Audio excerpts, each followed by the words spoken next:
And good evening, boys and girls. Just very quickly before I go any further, Ollie and Naomi, I can see you. You're fine. You're absolutely fine. I'll let you on in a minute. All right, so don't worry about that. I'll put my headphones on. I can't hear you at the moment. But before we get started, welcome to tonight's the second Craft Rum Club live show unboxing. We've got Meet the Makers. We've already got the Spiced Rum crew in the house. Hopefully the Rum crew will join us in about half an hour or so from there. But stay tuned at 9:30. We've got something really special.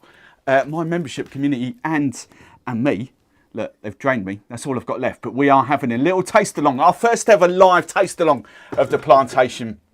But the first sort of hour and a half is dedicated to the Craft Rum Club. So before we go any further, let's say hello to the usual suspects and a big shout out to Trevor. Trevor Rose is finally back. His 2-month or whatever he's on, 2-month hiatus from the rum. He is back in a big way. So welcome back, Trev.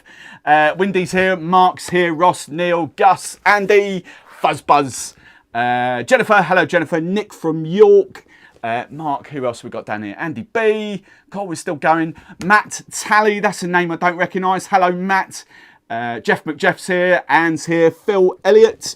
I'll have a look at these comments in a minute. Tom, who else have we got? Anyone else? If you're new here for the first time, if you're just joining for the Craft Rum Club, don't be shy. Don't be one of life's lurkers. Get involved. Say hello. This lot are quite friendly, unless you're a rum geek, and then they will abuse you. And I will abuse you as well. Donna and Kevin are here. Craft Rum Club. Mogsy's here. Birthday girl. Happy birthday to you. Happy birthday to you. Claire is the big 4-0 today. Happy birthday. Steve in Ireland, Northern Ireland's here as well. Awesome. Loads of you here tonight. As I said, if you are here for the very first time, get involved. Don't be a lurker. So, let's go back through some of these comments before I start cracking out the Rum Club. Better do that as well. Just before I go any further, this is tonight's schedule. So hopefully coming up in a couple of minutes we'll do the unboxing. 8:15 we'll get Ollie and Naomi on from Public Spirit. Spiced. 8:45 hopefully we'll get Nico and Rick. I'm not sure if one of them or both of them's coming. And then we'll do a few of Burrell's cocktails and then we'll get on to our sort of taste along a bit later. So let's go back through these. I noticed Matt's drinking Kraken. That's fine. We accept everyone here, Matt. Don't be shy. Who else have we got? Jeff McJeff will be popping in and out of the live. That's not good enough. You should be watching this instead of the football. We can all watch the football back tomorrow. That's fine. Claire Enchanted. I have Sarah, Ash, Helen and Ben in tonight. Yes, welcome gang. I think that's it. There was another comment I wanted to see. Hit that like button. Oh yeah, I haven't done that, have I? I haven't done that. There we go. Smash that like button. Look, I've got it the right side now. I just have to think of the blender. Smash that like button on the way in. Yes. Right, I think that is... Phil, that's what I wanted to sell. Most expensive bottle you've purchased, and what is it?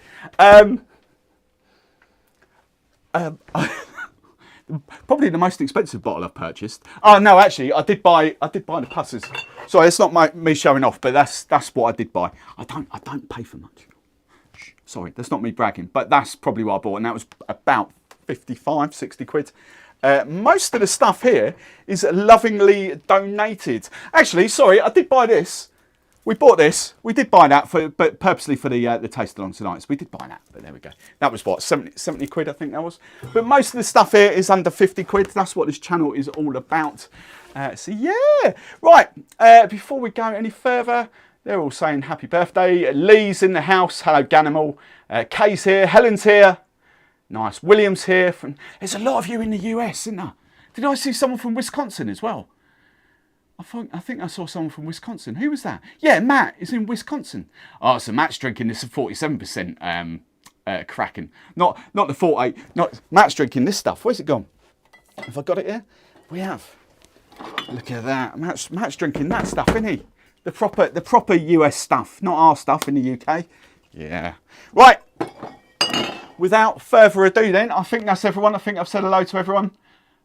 Gary McCarthy enjoying the St. Ogun Sunrise cocktail. Yeah, we'll be making that up in a bit. Looking forward to that. Pims in hand. Awesome. Right. So, let's crack on then with the unboxing. Where's my little thing? There's that one there, isn't it? Let's do that. So, I'll show you what's in both boxes this month.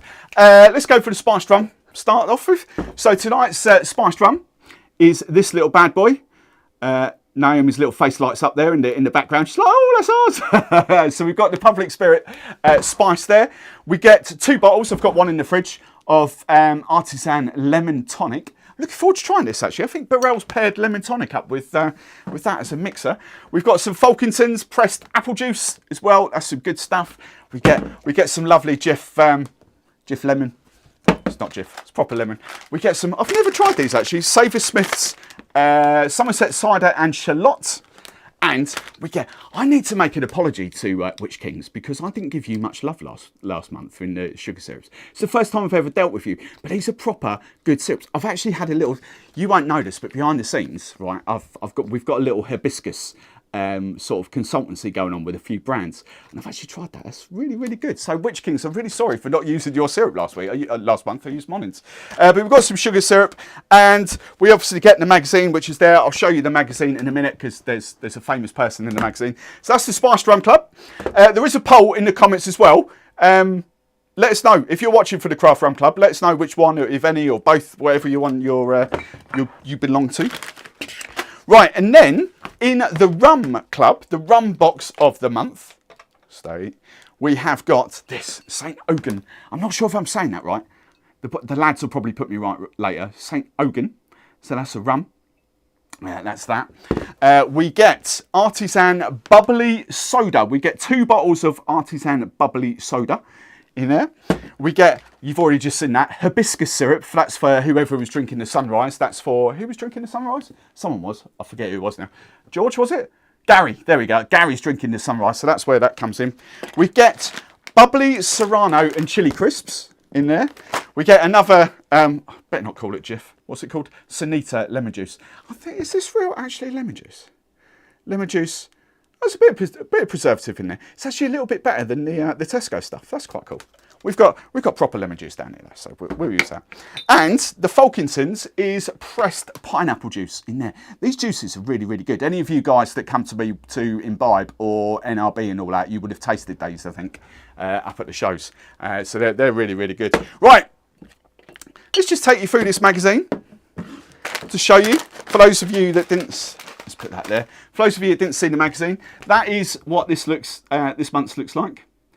There's a legend on the back cover. Look at that. Absolute legend on the back. Look at that. It's me, isn't it? Right. And then if we can scroll through there. So we've got a little bit of, I won't give you too much of the blurb for there because hopefully the guys will chat about their rum. We'll grill them some questions. That's who. That looks like a spitting image of what I'm looking at the moment on their camera. They're both sitting there like that. So that's Public Spirit. We've got 2 of Burrell's cocktails. So we've got Psst, and we've got that St. Ogun Sunrise. So we'll be making those up in a bit. We have got, what's this? Highball, just that, which one's that? That's the St. Ogun and soda and the Public Spirit in apple juice. So we've got those 2. We'll have a little look at those. Lovely jubbly. What's next? Oh, that's kind of telling you what's in the boxes. Right. Then we get into, I'm assuming, but I don't know who puts these together, whether it is Burrell or whether it's Donna and Kevin, I don't know, but we've got loads of cocktails here, which we shall crack on with a bit later. I'm looking forward to this one. Look, let me show you this one. This looks proper up my street. Mummy Barman would be in. Is that one it? Mummy Barman would be in for that. Look at that. Grapefruit, bit of banana, bit of Cointreau, bit of Aperol. That looks pretty tasty. We'll have a go at that. And that one, to be fair. Look, I put a massive ticklet. So we'll have a bit of a go of that. And then, where have we got? There's like a double page spread of yours truly. Look at that bad boy. Look at that. I didn't realise Donna was like plastering my face about like 4 or 5 times. Otherwise I would have sent her a few more pictures. But look at that, look. And the bar. Isn't that cool? So it's a little write-up about me. So for those of you that have just read that and meeting me for the first time, hello. I've been listening to this as well. This is pretty cool this week. This is this month. This is quite sort of funky. That's the playlist, which you get access to. We've got bruschetta, little cocktail, and then we've got the winners from last month. Did I see, Jennifer, did I see that you'd won this? You did. Jennifer, you won this last month. So what did you receive? For everyone, your amazing photos from blah, blah, blah. Either a Peggy. Jennifer, let me know which one you got. Did you get the hamper of 2 drifters or The spiced pineapple, or did you get the lightly spiced? Which one did you get, Jennifer? Which one? Let us know. Look at that. And which one? Hang on. There's 3. Which one was your photo as well? I don't know which one was your photo. Doesn't say. I'm reckon. I don't know. Signature. I reckon that one's Jennifer's there. I'm going for that one. I don't know. So let us know. The Peggy. Nice. So that's the book. I love this. You know, I said this last month. It's the first time I've ever looked at these. 40 quid. I think this is a proper banging value. I haven't looked to see how much the rums are. But the rums should be sort of about 35 pounds if give or take. So yeah, to make, you know, for 40 quid, I think this magazine, this sort of club is an absolute bargain. Obviously I'm doing this, so I'm a little bit biased these days, but you know, I was really, really impressed last month. Really impressed. Lots of you. So how's this poll going? Who have we got? Let's have a look at this poll. Right, so how many of you in? Quite a few of you here. So the majority of you are in the rum club that are joined, and actually, it's more right. Wow, there's more of you in with both than there is in the spice. That's really interesting. Rum, not me. Well, the Americans and all that, and the Canadians won't be in here. But yeah, that's quite surprising. So the majority, nearly the same amount of you, are in both compared to just the rum. That's awesome. Well done. Is that a little bit of FOMO? You don't want to miss out. You don't want to. So let's go back. We'll get the guys on in a minute. Let's just go back through these comments just to see who we've got there. I saw a couple of other faces pop in here. And I need to get my badge switched over so I can look cool. Legends. All right, and Scott. Scott's in the house. Hello, Scott. Windy, Jennifer, right. Drums and Rums. Hello, Drums and Rums. How are you? I think that's it. Right. Cry from the signature serves. The signature serves are from the brands. Okay. All right. Which are the signature serves? Them. Right, okay. So Ollie and Naomi have put you. Which ones have you put together? Where's yours? Public Spirit. So the Espresso Martini. Which one's yours as well? The Negroni. I haven't got any Averna here to do the Negroni. Who's this? Trevor Rose, legend for 18 months. He's been busting to post that for the last 2 months. Cool. Right then. I think it's about time we got the guys on to chat about this. So let's just put this in. Which one's that? It's that one there. Let's just put that on screen. Let me put my headphones in so I can hear the guys. We shall put that on there, that on there. And hopefully when I come back, they should be there. Right, let's just have a little move of that. Lovely, jubbly. Hang on, can I do... How's that? Which one's going to be better? Can I swap it around? Yes, we can do that. So me in the small screen, you two in big screen, as you're doing it that way. Guys, can you hear me? Are you all right? Yeah, we can hear you, yeah. Yeah, awesome, awesome. Right, guys, what if you like at home, I can play about with their levels, so just let me know that their mics and all that are fine. So this is Naomi and Ollie, Ollie from this, basically. You won't see me holding this up, Public Spirit.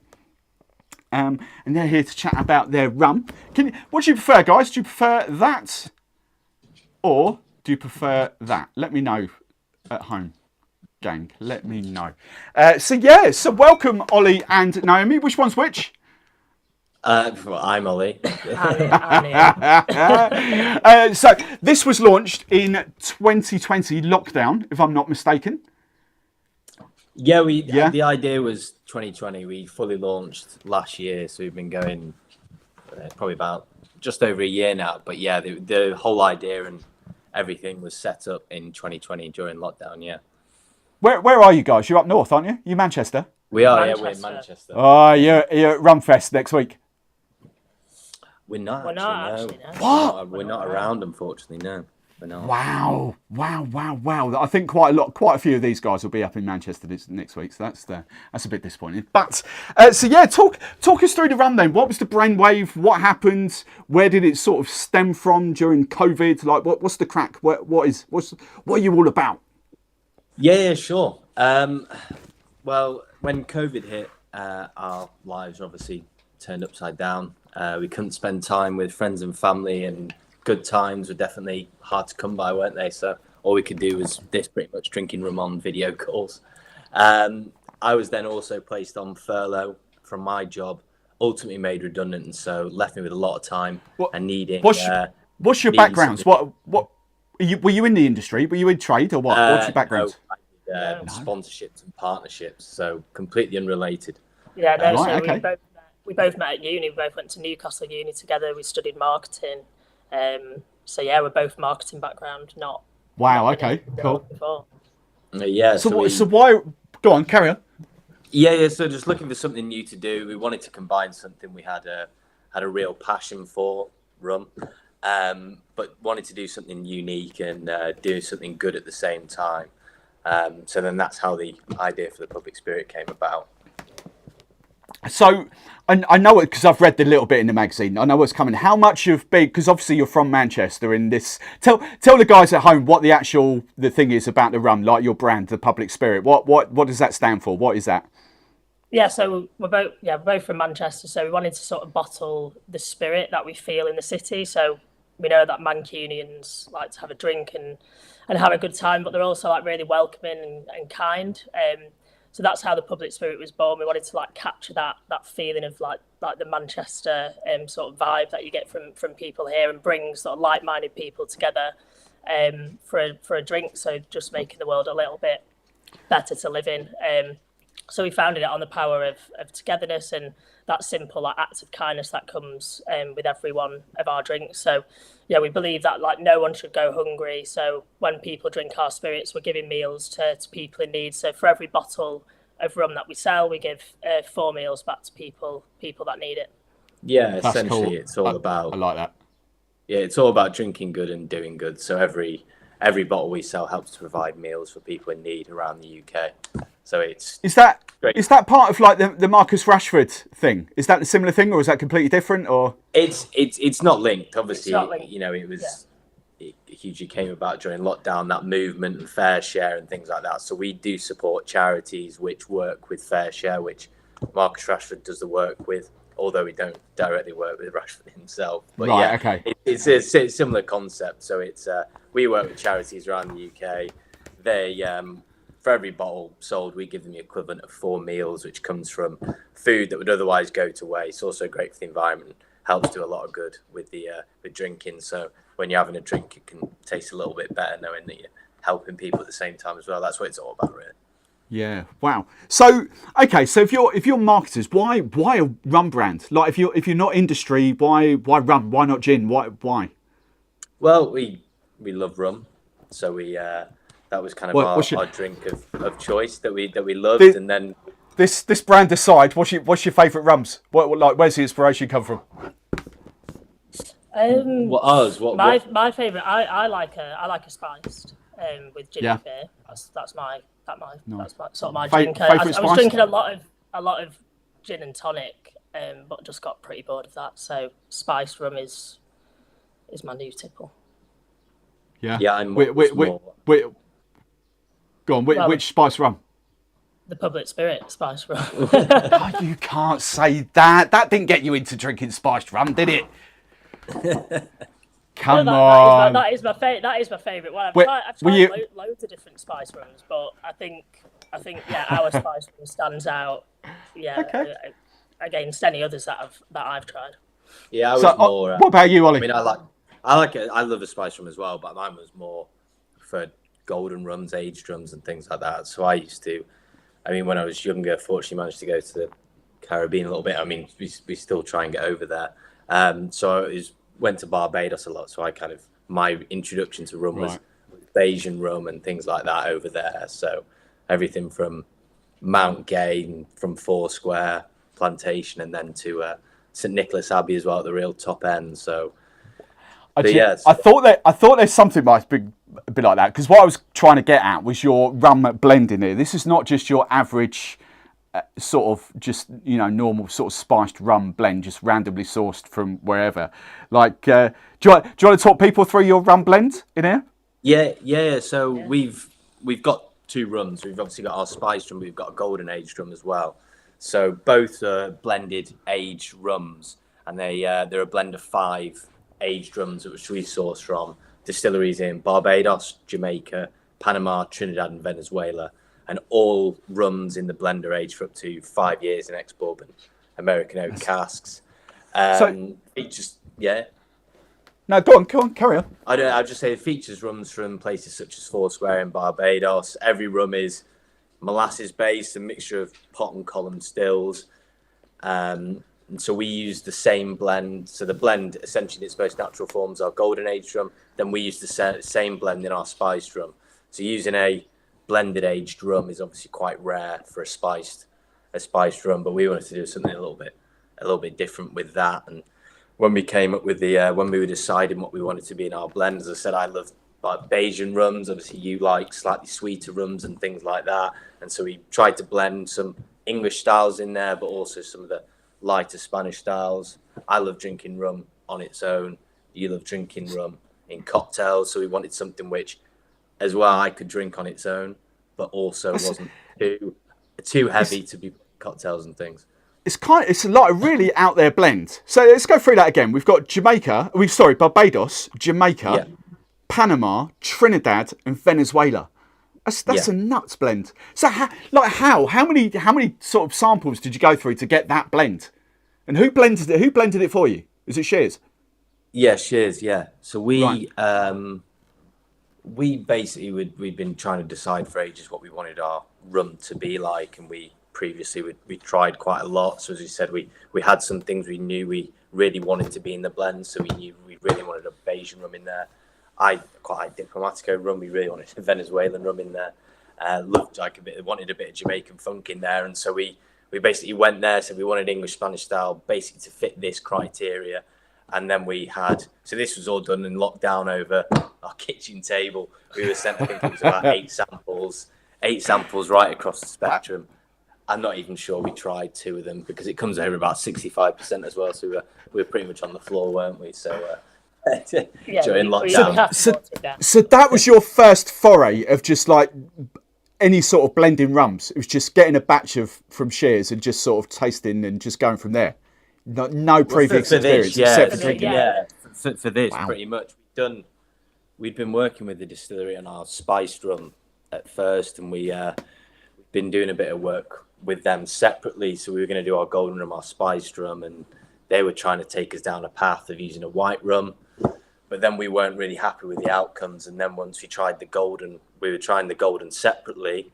And then we came up with this blend, and we thought, why couldn't that work with our spiced as well? And so we decided to take that over to the distillery that was helping us with our spiced and say, can we try what we've been doing, but with this blend? And they thought, I'm not sure about that. You know, it's not many people use blended aged rums in the spice base, but then it just worked really well, wasn't it? But yeah, a lot of it we wanted to. In our heads, when we were at the start of the pandemic, when we were coming up with it, we thought we'll be able to go to the Caribbean, maybe we'll try it all there. And then, but yeah, in reality, it was just in around our kitchen table during lockdown. Flash the business credit cards, get the flights out there. That's crazy. So obviously the golden rum came first, or did it? Was the golden rum first? Yeah. So we started with the blend for the golden, and then like Ollie said, after we'd secured that sort of blend of 5, we were speaking to the distillery, and they were saying to sort of go down this route of the white rum and use a really cheap white rum and then just basically flood it with like colourings and sugar. We didn't want to do that, so that's why we sort of took that blend and just said, put the salted toffee star anise, all the spices that we put with that, and let's just give it a go. And it just came out, well, it was much nicer, wasn't it? We didn't want to put it. I know we're probably going to be asked. You've mentioned we'll probably be asked questions on sugar and things like that. I'm surprised the gang haven't put it in there already. Yeah, but there's no sugar added. There's no sweetness, correct? No. So we don't have any added sugar into the rum. And natural flavors is what we use. So there's obviously, it's got, I don't think I mentioned before, it's got salted toffee, cinnamon, clove, nutmeg, and star anise. Obviously, in the salted toffee, there is a sugar element in that because it's toffee. But beyond that, we don't add any sugar to it. Because the spice rums that we'd like previously are ones which, obviously it has a sweetness to it, but not overly sweet.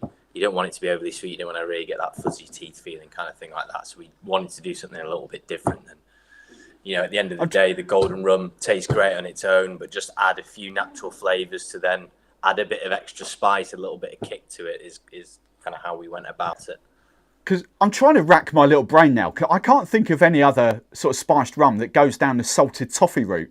There's a couple of salted caramels that I can think of, but I've already tried this. I tried this before the live stream, so I made the mistake last time of like just trying it live on there, and I wasn't really doing it justice. And I've actually tried this, and it's really nice actually. It isn't sweet at all. For me, I would categorise this for those of watching at home. You know how I sort of categorise 1 to 5. We use Rum X to kind of sweeten it, sort of gauge the sweetness scores in there. I would actually give this kind of, I can't, but like a 1.5 out of 5. I don't think it's like as sweet as a 2 out of 5 in the spiced rum scales, but you know, I'm literally talking just marginally sweeter than something like Black Tears. It really isn't that sweet at all. It's really nice. And the toffee, the salted toffee really does come through on the nose, on there. Yeah. What else do you pick up on the nose? I've made a little list of what I've made a little list of what I get. But I get what it reminds me of.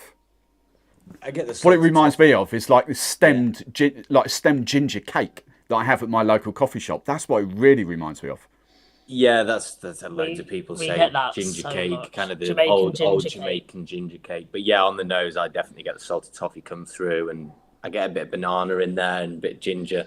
And then when you have it more on the palate, get a bit more honeycomb, cinnamon, ginger cake, apricot come through. I don't get the salted top. You get a bit of toffee initially on the palate, but you don't get the full salted at the start. But then I think after it's kind of been there a little bit of a while on the finish, then you start to get a little bit of the salted element come through to it. I don't get the star anise. The star anise is I've got another spiced rum. I forget which one it is now, but another spiced rum in there where the star anise is like really in your face. I don't get that at all from this. And obviously it helps the blend, but I just don't pick it up at all, which is, I think, probably a good thing, to be fair. Maybe it's just me, I don't know. Yeah, it's different ones you kind of come to the fore in different rums, I guess. I think some people, I get a bit of the cinnamon through there, a little bit of nutmeg, but then quite a lot of people say they get the cloves through there. It's funny because the smell is just, I've got a local coffee shop to me, and it sells this amazing sort of, I forget what it's called now, but like stemmed ginger cake. It's not Jamaican cake. And Carl, I can see you in the comments. Yes, I think this would make a great cake for you. Some people have on the nose, done that, haven't they? Yeah, on the nose, it's completely ginger cake, but on the palate, on the taste, it's not at all, which is really bizarre. I really, really like that. Second sort of taste, I do get the sort of subtle banana on there. Yeah. But the one thing I like about this, well, I like a lot about this, but the big thing I like about this is very rum forward, which we don't often get with spiced rums these days. You don't lose that rum. Yeah, that's what we wanted to do instead of just bringing out a flavor heavy, flavor focused rum. My background in how I came into rum was always the rum route. It wasn't the spice, and so I wanted something to be kind of a tick in how it came across, to use the age blend and then just a few flavors on top. And so I beyond this, I wouldn't drink loads of spiced rum, but I'm definitely a big fan of drinking ours and stuff. So just go back to something you said at the top about you being like marketers and all that. All the people I know in marketing, they like to get crazy stories when it comes to spiced rums. You guys don't need it, obviously, because you've got the feeding, one bottle feeds or does 4 meals, which is cool. But, it's like, if you've got any sort of crazy marketing ideas coming up, or is that just going to be leading the way or what? We know how the spiced rum world works. It's just Larry, isn't it, really? You got any? Yeah, we to be honest, we're actually doing a little bit of a change of our brand, and so if anyone's checked us out on Instagram, you might be looking why our feed looks slightly different to the current bottle. Yeah, we are. I did that. I tagged the other Pumpkin Spirit in earlier. Yeah, so we are changing a little bit, basically just making our message a little bit clearer and a bit bolder. But yeah, that we're not interested in coming out with anything crazy about a pirate trail of how the rum came about. Ultimately, what makes our which is great for some brands, but for us, what makes us unique is it's great drinks, which are doing a lot of good and it's helping people. And so that's our message, which we want to get out there, and that's what we want to shout about. I was going to say, does it actually mention that on the bottle? It does on the side, yeah. It does on the side. So when we first launched it, we started. Oh yeah, sorry. We give a quarter of profits back. So obviously you can see it's very, very small. The reason why we've rebranded essentially is to bring that message to the forefront of the bottle. So the new bottle, it's got the message loud and clear on the back. Yeah. And then obviously all of our social media website, which we're redoing at the minute, will have that message like loud and clear. And there'll be a section on the site as well where we're tracking how many meals we've given back so far. So we did an activation over Christmas with 12 bars. Each bar sold a drink, and for every cocktail sold in that bar, we gave a meal back to the Mustard Tree, which is a homeless prevention charity just around the corner that operate a food bank. So we managed through that activation to give over 5,500 meals back to people in need. So that was a really good activation. So we're looking to do something like that again over summer as well with the new branding as well. So it just allows us to sort of share that message and keep tally of how many meals we're giving back. It's not profits; it's driven by how many meals we've actually given back. So the bars that you've got, are you listed in bars in Manchester? Because obviously there'll be quite a few of us up there next week. Yeah, give us a shout out. Which bars will? So my favourite's the Jane Eyre. So that's just in Ancoats, a little neighbourhood bar. Does small plates, really really nice, great cocktails. Frank, who's the bartender, he did some of the cocktails that are in the book there for us, and he's great at mixing. And one of our cocktails is actually on the menu at the minute called the Merchant Navy. That's a great cocktail. It's a really nice cocktail. Really it's a bit of a tiki style cocktail. So we're on the menu there, and you can get both the golden and spiced in the Jane Eyre, both at the Ancoats site and at Escape to Fright Island. Yeah, Escape to Fright Island's obviously a big site, so you can drink our stuff there. Pretty much on all their rum cocktails we're in there, yeah. So what's your kind of plan for this then? Because obviously I'm trades, so pubs and bar. Well, I'm YouTube these days, but trade. Are you going down the more public route, like the home consumer, or are you sort of attacking? Obviously Manchester's easy for you, but are you attacking trade? Are you tracking supermarkets? Like, where are you going from here? Yeah, it's everything. We think obviously there are some brands which, as you say, are more just trade. There are more which are home drinking. I think our liquid and our message is a great fit for both, really. So we're going down both routes at the minute. Obviously we're doing a lot of work at the minute around just getting that new brand out, and so which a big push of that is to get people drinking it at home and getting that message across, and also enjoying the home drinks and simple sustainable serves that people can make at home, but then also tapping into the trade.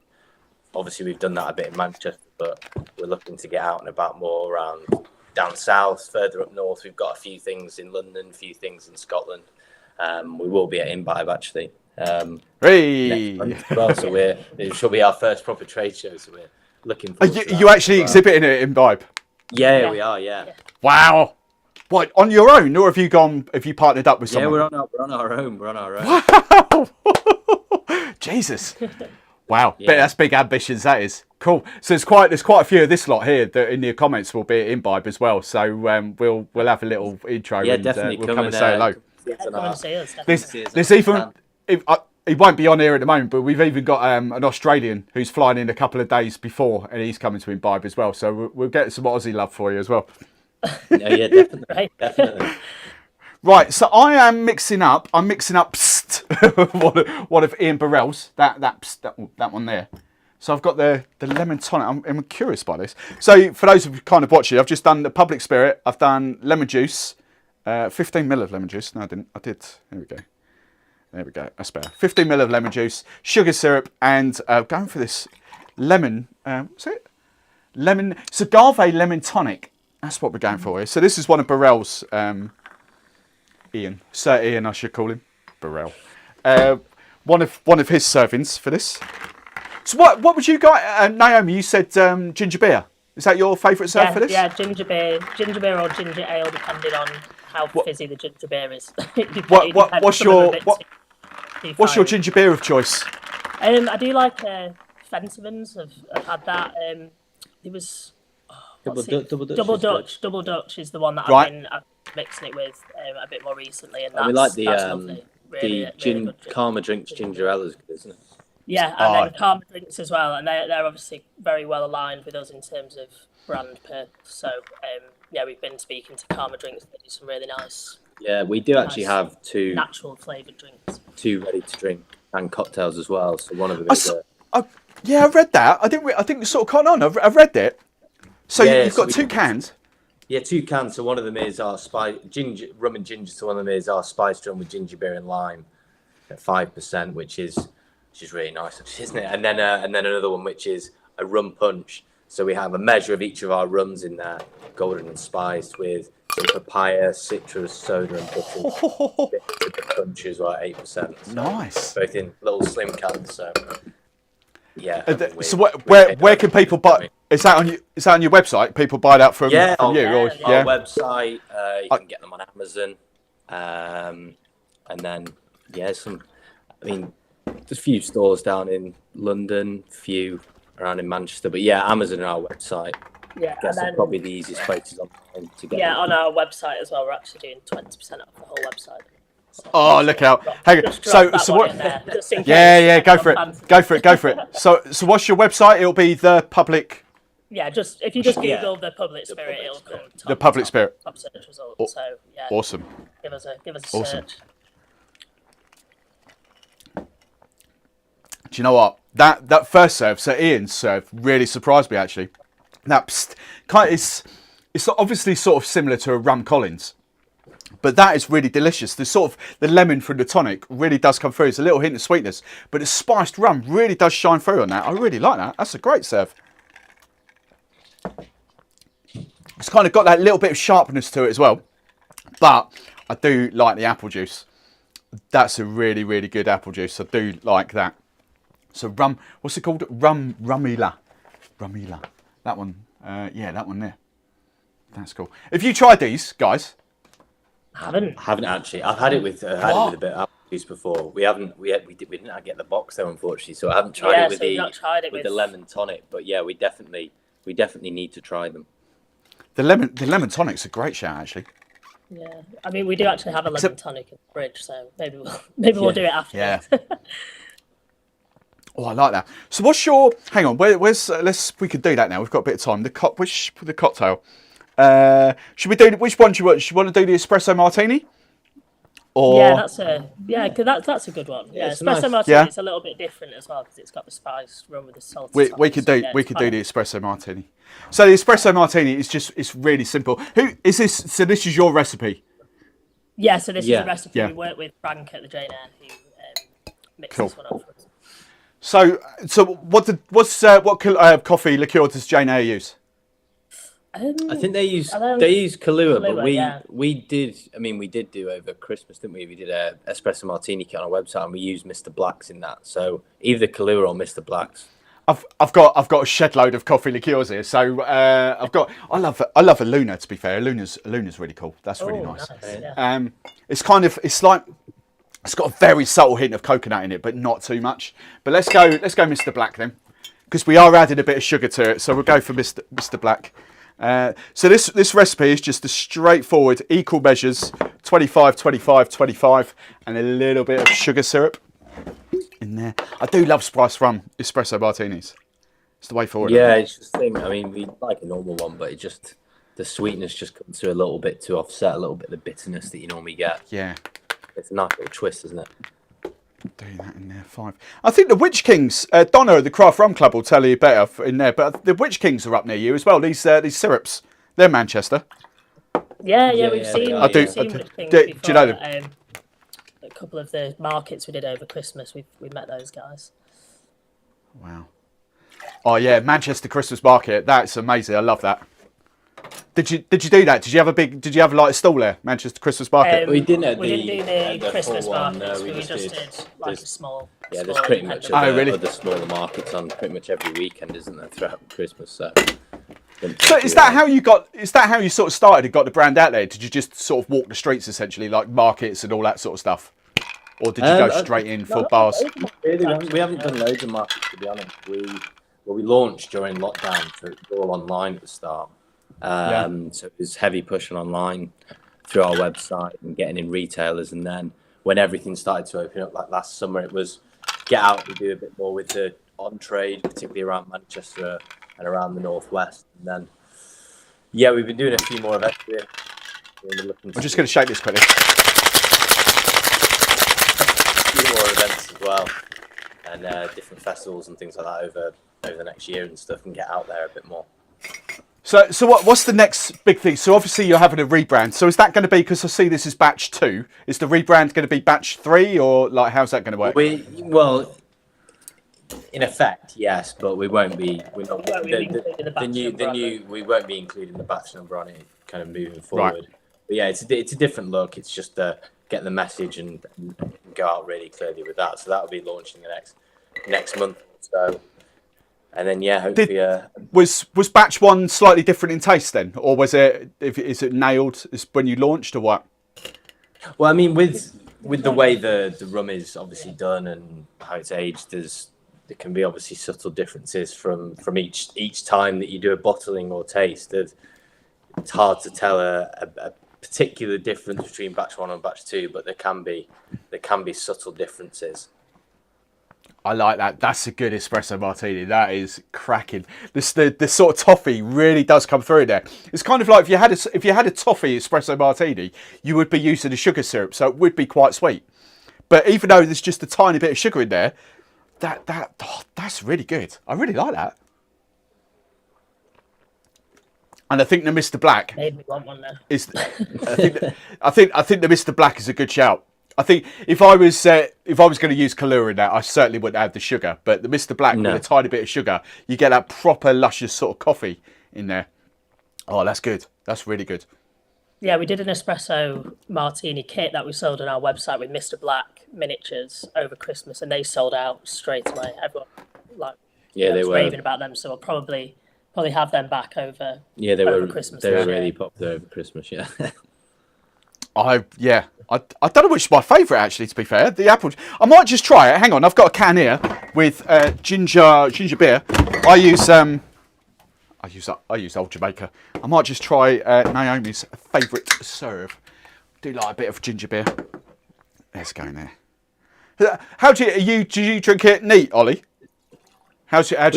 I'll drink it with. To be honest, my drinking habits are pretty varied. I'll drink pretty much. I'll try it in anything, but yeah, I mean, I'll drink it neat. I do like ginger beer out in there. So I'm nowadays. I mean, when we go out or anything, we've got the cans now, so quite a lot of cans. Yeah, the cans.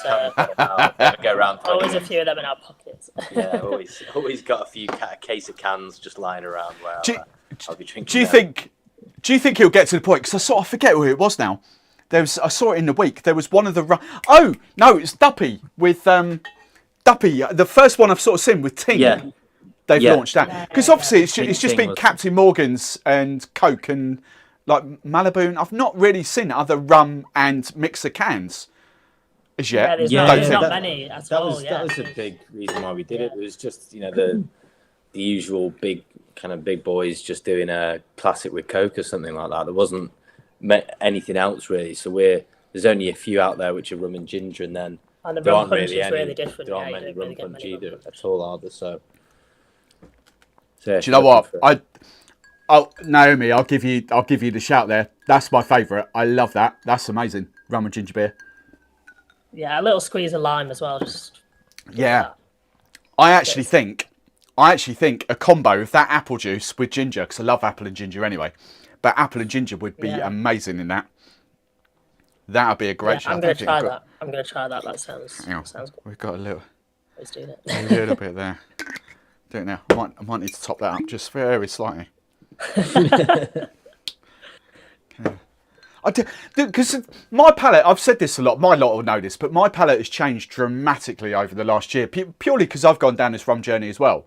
But I'm now finding those sweeter spiced rums that I used to drink. I used to be a spiced rum. I'm Sailor Jerry 1.0 from back in the day, But I had this really sweet palate. But now, you know, as I've got into like proper rums and going down that journey, I've really lost my appetite for those really sweet spiced rums. But I still love spiced rums. So when they're done like this and not that sweet, that's what excites me, because, you know, obviously it's got a little bit more sweetness to a normal rum, but, you know, it's not overly sweet.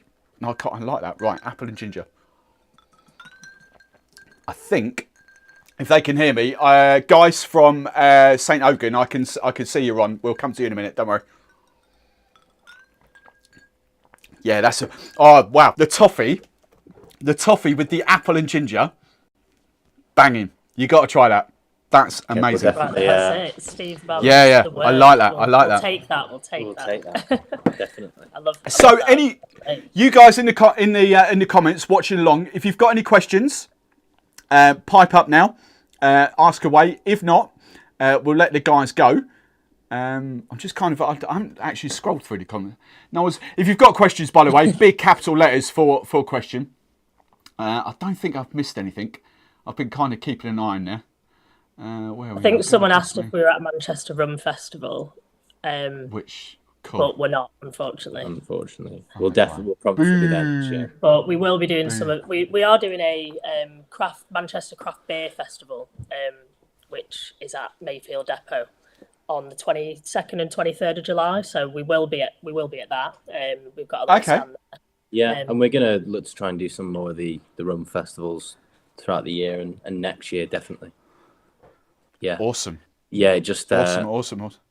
Yeah, the timing just unfortunately didn't slot in with us for this year's Rum Fest, but that's all right. We'll let you off. We're fine. Donna or Kevin, what would you call your cocktail, Steve? It's not cocktails. Flipping rum, apple and ginger. I'm useless at naming cocktails. Naomi can name it. There we go. Yeah, I'll go away and have a think. Sure. They're the marketing experts. Yeah. Bit of lime, bit of ginger. There you go. Job's a good one. Right, I think there's a couple of cocktails. I might do them at sort of 9:15ish after that. I think there's one. What was the other one I was going to do in here? I've lost it. Oh, it's the Negroni. I haven't got... This is a crazy one. This plum wine... I'll get some plum wine to do this. So this is the man chatting. Whose recipe was this then? So that was we worked with the Jane Eyre just. So it's one of theirs as well. That was Frank. He came up with it. So we tasked him with doing stuff. Yeah. So that is. I mean, that's something which is obviously a little bit more difficult to find because you got to get the plum wine. But that's really nice, isn't it? That's crazy. Plum wine, Campari. Yeah, a bit difficult to get hold of, as we've tried to get hold of that before. But we were at a friend's once, and I was meant to bring all the stuff to make it and make a few of the other drinks, and I forgot the plum wine, and then I was desperately trying to find how we could get some plum wine in the area, but unfortunately I failed miserably. Yeah. I can only think of like Slivovitz or something like that. You know, I might have to go to a farm shop. They do crazy, like Lim. What's the farm shop brand? You might be able to get a bit of plum wine from a farm shop. But yeah, it didn't help that it was about 10 at night, was it? Yeah. There's no plum wine around at that time. Right, on that note, there's a few people here, I think, saying they're going to get a bottle, which is awesome. Tom's definitely getting a bottle. I've missed a few others. But yeah, so guys, make sure you go and follow them on Instagram. It's at the_public spirit on Instagram. That's the one. If I remember. Yeah, because I mistagged you earlier and I realised straight away. So yeah, the_public spirit. Go and follow them. Catch up with Joe, because that is a pretty awesome spiced rum. For all you spiced rum lovers, that's pretty damn decent. So thank you very much, Ollie and Naomi, for coming on. If you've got anything else you want to add that we've not covered, you happy? Is there any vital nuggets of information? Yeah, any vital nuggets of information? I think we're all happy. Awesome. To see you all again soon. Yeah. Awesome. Thank you very much for joining us. That's been Ollie and Naomi. I'm going to flick the camera off there. I'm going to do a quick change. And I can see an R below. So I'm assuming that's Rico that's coming on. So when we come back in literally like 10 seconds, we'll have the guys from St. Ogun on. All right. Cheers, Naomi. Cheers, Ollie. Thank you very, very much. Right, let's put that on. Right. And do that. Is that Rico? Are you there? Yes. Oh, yes. Is that Rico? Hey, Oh, Rico. yeah. There we go. There we go. Right. Let's come back there. Let's put that on there. Look at this, boys and girls. Oh, I didn't get rid of that. Hang on. Let me get this. So, Rico, you're on your own. How you doing, guys? We're good. We're good. We're good. Well, is your partner in crime not with you? Nick's got another commitment, so you've got half of us. You've got me. Hey, nothing's more important than Sunday night lives. I'm here. Right, I'm here. let's get that on. There we go. Right, let's get this bad boy. So everyone, this is Rico. I was going to do the running joke, who's who, but obviously your Nick's not here Easy as well. one this So week. this is Rico from. Am I saying that right, Rico? Rico, yeah. And am I saying St. Ogun right as well? Perfect. There you go. Nice. I mean, St. Ogun, yeah. Close enough. We're good with that. Cool. So, it's how old's this? I couldn't find when you started on this. When did you launch this? We launched at the very end of 2020, so we're about a year and a half old. Another lockdown baby. Another lockdown baby, yeah, for sure. But I mean, the journey to get there started years before that, so it's been years in the making. But that's when we made ourselves known to everyone else, for sure. Yeah. So come on then. When was the first idea? Because you two are friends, aren't you? And you're sort of London, but yeah, that's it. Nick's one of my closest friends. We grew up together from 16, 17. In North London, both of us from the north of the city. And I guess we had the idea, I want to say 2017, 2018. Actually, probably 2017. Yeah, it was when we first said, like, let's try and do this. So a few years before, and it took us a while just to get everything out of our heads, get everything down on paper.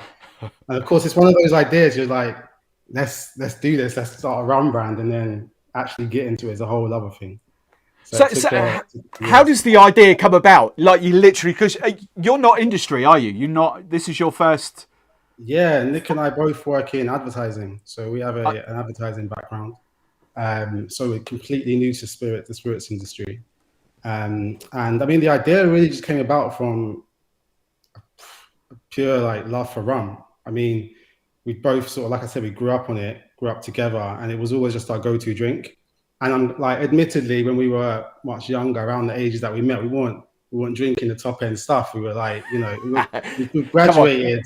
Come on, what were you drinking? Come on. We were like straight up mixing rum and cokes, and learning about it through cocktails, and then just slowly started to graduate and get schooled by family members and get schooled by bartenders, and then slowly started to appreciate it more and more neat, and then the different regions and styles. And so by the time we were in 2017, we already had a pretty good grounding knowledge of the rum world. And I think we were just inspired by, one, our love for it, but two, felt like we could do something genuinely different with it. One with a liquid, but also just in terms of like our brand outlook and our brand world and what we wanted to say and what we wanted to stand for. So yeah, that probably came to us first, in fact, like the idea of what we wanted this thing to be. Cool. So I'm just getting this knowledge from the magazines, what you've done for Donna and Kevin in the magazine. But there's like this whole sort of Nigerian, Caribbean culture thing coming on. So is that your kind of heritage? Is there Caribbean in there? Like where's that all come from? Yeah, exactly. It's really inspired by both of our backgrounds. So Nick and I are both Nigerian, Yoruba specifically, which is like a tribe, a language in Nigeria. And I also have a Caribbean background as well. So my mum's side are Dominican, and a lot of other Jamaican family as well. So it's really just inspired by directly our heritage. So this is going to be a really stupid question, but I'm sorry. Is rum in Nigeria? Is that a thing? It's actually funny. It's so funny that you say this, because I think the reputation that West Africa specifically has, especially, is really around like the cognacs, like Hennessy, brandy, like that's the dark spirit of that people assume is out there. But like by proof of us coming to market, like Nigerians love rum. Like we've had so much interest. And it's, but even in my family, like, and it's like you see a get together, there's all of us in one room, rum is the go-to. So is it yeah, kind it's of like kind of is Ian calls it, like, I love Ian's Burrell, I love his sort of term, session rum. You know, is that what you're kind of talking about? You crack out a bottle, like you just have a lot, that sort of thing, mate. So right, let's get on to this. So we've come up like 2017 or whatever, decided to make a rum or get involved in a rum. How from there do you get to the blend of rums that you've got in this? Because this is another one which is sort of like crazy blends. So how do you get to that? Is it without, we can be open and honest here, is it Shears that does this for you, or yeah? So go and talk people through the blend of rums that's in here. Yeah, sure. So where we've landed is a blend of five different rums, 3 distilleries in Jamaica, 1 in Guyana, 1 in Barbados. But I mean, to take you way back to when we first started, like our first thought was actually to reach out to my family, because my family actually have a distillery in Dominica. So it's always really? it's always been in the family. Like rum's always just been a little synonymous. So like the light bulb moment was, oh my gosh, like yes, of course, like we'll just reach out to the estate over there. And like a few emails and like calls and sending some family photos between us. We like sent the idea across and we were having positive discussions, and then there were like 2 hurricanes. It was the second hurricane in like 5 years that damaged the distillery, completely wiped out all the sugarcane on the island. So first point of call was like, well, are people okay? And like they're rebuilding lives, and then there's us 2 guys in London, like we got an idea. So it wasn't the right time to shorten the story. So from there, it was really just looking at alternatives. And by that point, I think we already had what we wanted in mind in terms of a palette. And I think we were familiar with a lot of the releases from like the distilleries in terms of the single estates like Werby Park and Foursquare. Familiar with like the Guyanese rum for El Dorado. So we really just like whittled down on what we liked coming out of that side of the world. And then from there, it was just working with a blender to really just hone on a sample. And what we wanted was something that had a lot of character. We didn't want it to feel like it was not accessible. So we focused on getting something that was really smooth on the takedown. I think where we've landed is it's super sweet, so really inviting as an aroma. But it really switches once it's on the palate to a more sort of, well, at least I can speak to the notes I get, more of a citrus, clementine, lime, maybe with a little vanilla at the end, with the finish. So yeah, it's been a real journey, but I'm really happy with it like that. Do you know what? Right, so I cracked this at about 7 o'clock tonight, and I've just literally topped it up. But the nose I got at 7 o'clock is completely different to the nose I get now, which is really bizarre. A little bit of air. Now it's unmistakably sort of Jamaican vibes coming off that. And I wasn't really getting that earlier. And the notes I made earlier was like honey, apricot, pineapple, and then kind of like sort of a light demerara sugar. But now it's like proper sort of Jamaican, that little sort of, not too high ester, but there's a little bit of esters going on in there. Really, really nice. So three Jamaican rums. Yeah. So the Jamaican rums are the youngest. They're all unaged, so all white rums. The oldest and probably the most prominent in the blend is a 5-year from Foursquare. So super fruity, been held in ex bourbon cask, picked up a lot of that natural flavor. So that's like the dominant rum coming through. But yeah, I mean, we get different notes all the time. I personally get, like you said at the beginning, what you got earlier this evening, I get the pineapple, melon, little bit of the sweetness. I wouldn't say it's like demerara. Melon, that's a great shout. Yeah. Totally get what you mean by the melon. That's a great shout. But this, so I was going to ask a really profound question, and I completely forgot what it was. But as soon as you said melon, it was like, oh. So yeah, that's what it's going. So when the Dominican sort of starts to rebuild, are there kind of plans to do something with them? Maybe another rum? I would love to. Yeah, I would love to. I would love to like go full circle and bring it back to a family connection and do something with them, because family is really what is a big like inspiration for this thing. And those 2 words, Saint Ogun, like directly fall out of, like I was explaining at the beginning, our heritage, and a lot of our brand world is inspired by our upbringing. and characters in our upbringing and places in our upbringing and traditions in our upbringing. So it would really be amazing to go full circle and bring it back to something that we can actually bottle with them. But that said, where we've landed is I'm super happy, and I hope everyone's enjoying it. Whoever's got a bottle. So I know there's quite a few on here. If you're especially, I can see just in the comments there, Richard and Jennifer. I know you're there. If there's anyone else here from the Craft Rum Club, sort of drinking along with us, let us know what you kind of tasting as well in the comments. And if you've got any questions as well, jump in the comments. But this, so you launched mid sort of, well, COVID essentially, but so how's things shaping up? Is it just sort of the last sort of 6 months where things have started to happen, or did things happen instantly? It was about, I think, like, we launched in December, and it was bittersweet because we had been like running full speed to try and get out before the holidays, before Christmas, and like I think a few days before, like the lockdown had just been announced, like the second lockdown. So we had this moment of like, oh, we're here, and everyone was like inside. So the whole social side, at least after Christmas for sure, was like completely stripped out. So we just were this like shiny digital thing online, and whoever did find us, like, we had such a positive reception. Like, everyone loved the rum, everyone loved the design and the bottle, and super positive. But to your point, it felt like a little bit of game of two halves, because that summer things started to open up last summer, and then it just really took off, because I think we were really able to get out in the world and speak to people, and just the stuff that we would do, like share a bottle with others, go to a bar, enjoy in a restaurant, like whatever it might be. More the social setting was actually accessible, like events, parties, and so from there it's felt like it's like, yeah, the brand's fully got some fire behind it. This is, I tell you what, this is growing on me. It's kind of got this, it hasn't got the sort of wood oak bite to it, if you like. There's a little bit of sort of aging in it. What's the oldest rum, did you say? A 5-year-old? That's it. Yeah. It's like a little touch of it there, but it's just this sort of soft fruit, kind of, it's like a really light style of rum as well. I don't mean light, it's kind of, how can I describe it? It's got the molasses sort of thickness or richness to it, but it does finish really light and fruity.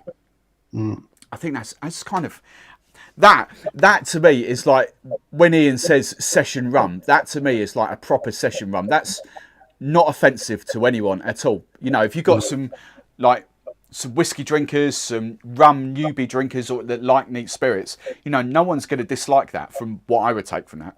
I'll take that. So are you kind of, are you like all about sipping it neat, or how do you drink it? What's your go-to for this? When like getting to the final blend, we really had in mind that we wanted it to be something that you could take your time with. We want it to be something that was like a considered drink. So we really just beeline to how we would drink rum at that point, like after all those years of being teenagers. But I think our first recommendation is to try it neat. Yeah, to try it by itself, maybe with that little ice cube. But really appreciate it neat. But that said, we didn't have noses in the air and were completely purists. But it works very well in cocktails as well. So it was a matter of trying to get to something that was still prolific by itself, but still held that profile when mixed. I'm going to talk in the cocktails. I'm going to crack out a few of these now. Let's do the highball first. So the highball is just soda water, rum and soda. From this, have you tried these mixes? Have you tried the highballs? I've tried the highball. I'm not sure I've tried with that mixer specifically. That's that one. So this one, I'm assuming this is Ian's then. Yeah, it's just that. So it's a measure of. Yeah, it's one that we had early on. I think it's on the website. It was like a simple serve that lets the rum shine through, and maybe slightly just rounded the edges off. It's kind of it's obviously a big whiskey serve, whiskey and sort of soda. Yeah, so rum and soda is not a huge thing. Yeah, honestly, when we first started playing around with cocktails, I was a little skeptical of the highball, because like yourself, I'd only ever seen it or associated it with whiskies. But when I tried it with with the SO. I was like, yeah, it's super light, refreshing. It's perfect. Let's do that. Rum and soda. I don't think I've really done that. Obviously mojitos and stuff.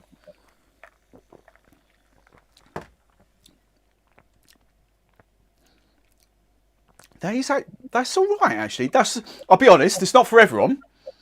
But the soda water. The soda water hasn't got that sort of, I call it Alka-Seltzer. It's not got that sort of taste to it. It's actually really soft and easy drinking sort of soda water. I kind of like that. That works quite well actually. What is the soda water? If it's artisan, okay, it's that kind of there. So that's the first one. That's a really easy drinking. I'll be honest, I prefer it neat. If I was going to have the two, I prefer that neat. But let's do the cocktail. So this is the Sunrise. Should we do that? What would you recommend if you've done the cocktails? Where's your cocktails here? We've got a couple in that magazine you're looking at. Yeah, we've got a couple in there. Right, let's do a daiquiri. Sod it. We have to do a daiquiri. Come on. Yeah, let's do it. Let's do the daiquiri. It really shines in the daiquiri. Daiquiri is a good litmus test for a good round. So yeah. What have you got in here for? Yeah, that'll do. 50, 20. Nice. Right. So we're doing kind of like a 5-2-1 daiquiri as per the old thing. So 50ml, 20ml, and 10ml. Where's my sugar? Dac. Always got to do Dac. What's your favourite daiquiri you've ever had? Like rum. What's your favourite rum daiquiri? You can't say your own brand. Ooh. I think I tried one out. I tried one that was Flora de Cana. Right. I've forgotten the name of the bar. It's down in Mayfair. The Donovan. I tried at the Donovan. Right. Okay.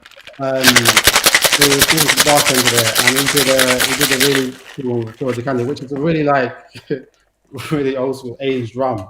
And I guess daiquiris are more associated with lighter rums, but this was amazing. That was good. I shook it. Forgot to add the sugar. There we go. Right, that's better. So, St. Ogun daiquiri. Let's do that and that. And that and that. Guys, if you've got any questions, again, fire them away in the comments. Enjoyed it, Tom. I enjoyed it with soda water. Never go for soda. Oh, interesting. Okay. Stuff in the CRC is great. Oh, I can Stratford soda. Too. Yeah, you got them. Cool.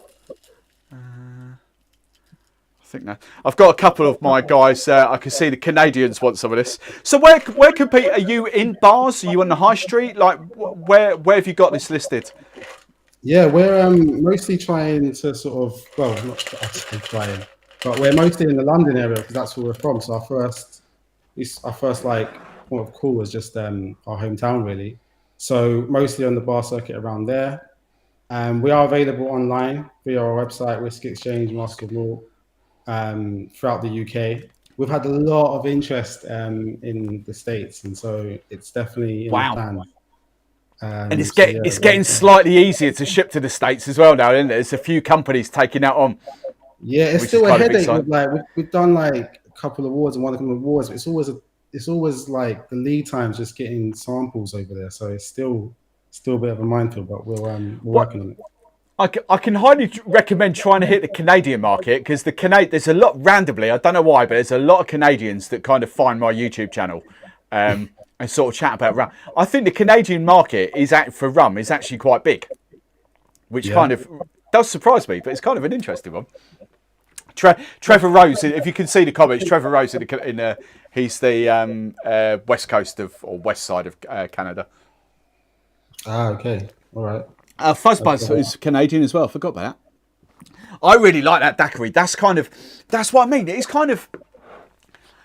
I love column still daiquiris. I love that sort of lighter style of rum. But even though that's kind of molasses and kind of got that richness, that is a really light style of rum for a daiquiri. That's really nice. Yeah, do you like it? And that's a simple one for anyone to try at home. I'm just going to put a light on. I realise I'm really dark on screen. One sec. That's all right.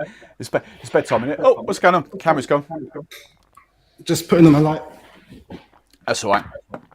guys at home, so if you've got any questions, fire away in the old comments.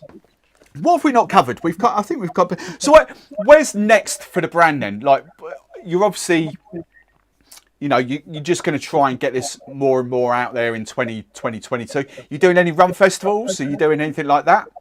Yeah, we're doing the rum show at the end of July. That'll be done.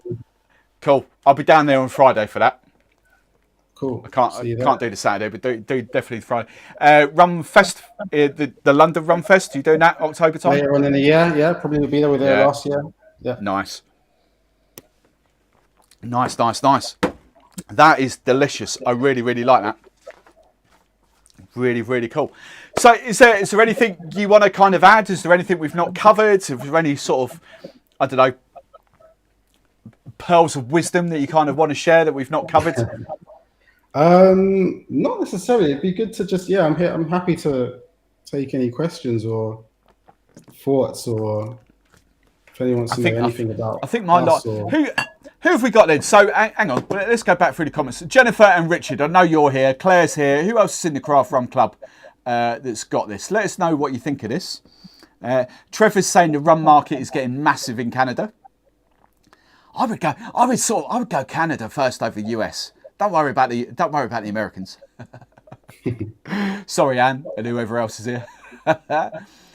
Who else we got in the old comments? There's no questions coming in.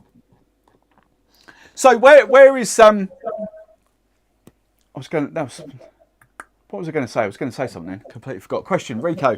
Is there a second release on the rise?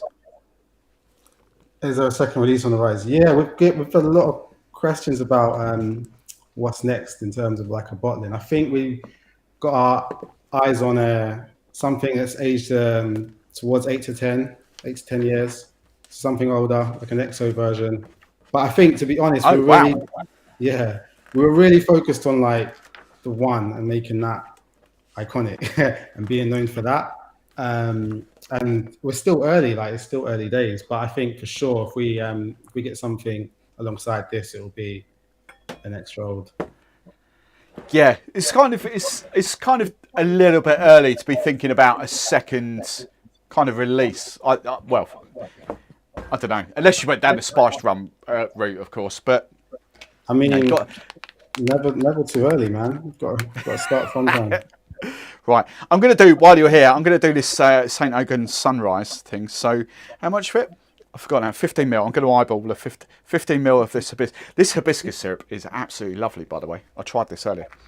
So we're just going to do the make along for this one. So hibiscus syrup, I'm assuming, how does he want this? Shake the remaining. I thought it was going to be shaking the remaining.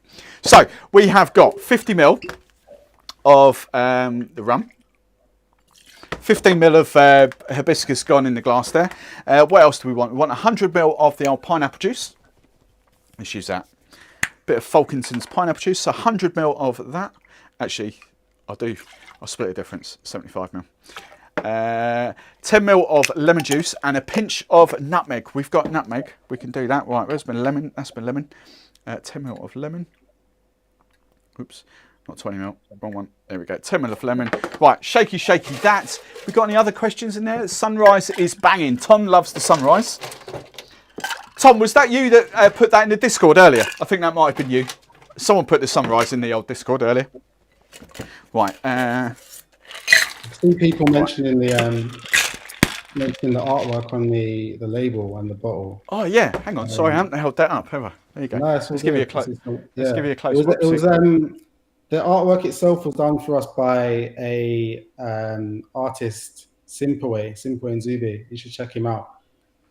He's a super talented artist based out in LA, or I think he just moved to New York. Originally from South Africa. And yeah, we just reached out to him.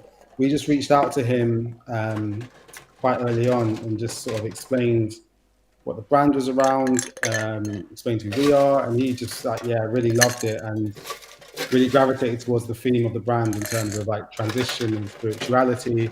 He did this amazing piece for us, which is like really just a moment in time. We always get asked, is that figure on the bottle Ogun specifically? And it's not, is what we say. Okay. It's sort of someone just taking a moment in time. But yeah, check out Zimpoy's work. He's on Instagram and stuff as well. He's super talented. Let's put that in there.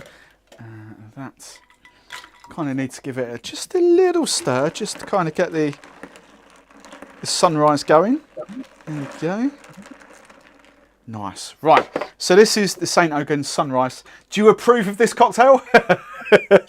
I have not tried it yet. I'll be honest. I haven't had a chance to try it. I forgot the nutmeg. Let me know. It looks amazing. Though. It looks great. Can't forget the nutmeg. So it's amazing. That's not nutmeg. That's nutmeg. Trust Ian. Ian just gets it for a recipe book. Sorry, Ian. You won't be watching. I forget where he is at the moment. I think he's out in Miami, isn't he, or somewhere at the moment, Florida, somewhere like that. Bless him. Right, a bit of nutmeg on top. That is good. Because of the sunrise, you get that sort of sweet hit of the hibiscus coming through at the end. But such a hibiscus, for any of you making sunrises at home, instead of grenadine, hibiscus syrup is a cracking sort of syrup for that. Especially if you're doing rum based as well instead of tequila. That's awesome. Really, really like that. It's another simple serving here we can do while you're here. What have we got? I think that was the simple serve, wasn't it? That. Daiquiri or just neat. We've done the DAC. We've done that. The neat. I'll be honest. I love the daiquiri. My favourite way of drinking that is neat. I think that's can't get better than that. Run by itself. Me, that is just like a really easygoing, really tasty. I kind of love what I call them journey rums. You kind of loads of different layers, how many distilleries was it? It was 5, wasn't it? 5 distilleries? Yeah, 5 distilleries. You've got 5 essentially different rums in there. Is that right? Is it 5 rums? Yeah. Or just 5? Yeah, it is. And you've got all those different layers, and I love that for rums. Some of my favourite rums are like the Black Top, for example. The Plantation OD, even though it's just a couple, it's got a couple of different sort of things going. Those kind of blended rums, I really like that sort of style. If you were going to age, right, here's a question for you. If you're going to do an aged expression, would you kind of... Well, that's a stupid question because you'd have to wait there. I was going to say, would you age that blend? That is a great question as to whether we, take the existing blend, put that away for X amount of time, or whether you use the same distilleries, for example, and expressions that are already existing but as older. It's a question for us, really. It's one we need to figure out. I'd be tempted to lean towards the existing blend and see where we get to with aging that. Yeah. And then you're way further down the pipeline. Yeah, but then I was noting, and this is completely random, off topic, but I was speaking to Takamaka, the Seychelles distillery last week, and they've done this whole process where you can like fast age rum, and I haven't got my head around it at all. I've got no idea how they do it, but it's kind of interesting. They basically age a rum in days. It's completely random technology. Don't ask me. I've got no idea. Donna's just asked me to make the I can't even say it. The shui way. I don't know. Shui way. Is this one of yours? Korea. Is that what it is? That would have been in the. That would have been in the magazine. Yeah. Yeah. So how do we say it properly? Shui boy. Shui boy. So I'm terrible at pronunciation. So yeah, shui boy. So where's that name come from? What's that in relation to? It's Creole, which is a patois language, meaning it's like broken French. So where I'm from in Dominica, they speak patois or Creole, which is a broken version of French, basically. So right, okay. Sweet means night drink. Oh, interesting. Okay, night drink. All right. And the cocktail's amazing. So yeah, if you've got the time, if anyone's got time, we'll do that. Oh, we've got the time. Orgeat. I've got me proper orgeat syrup here. There we go. 15. So the Shui Bui, 50ml double bubble of the rum, 22.5ml of lemon juice, 22.5ml of pineapple juice, 15ml of orgeat syrup, which is my blend of ODK and William Fox in there. 2 dashes of Peychaud's, because we are fully stocked. We have Peychaud's.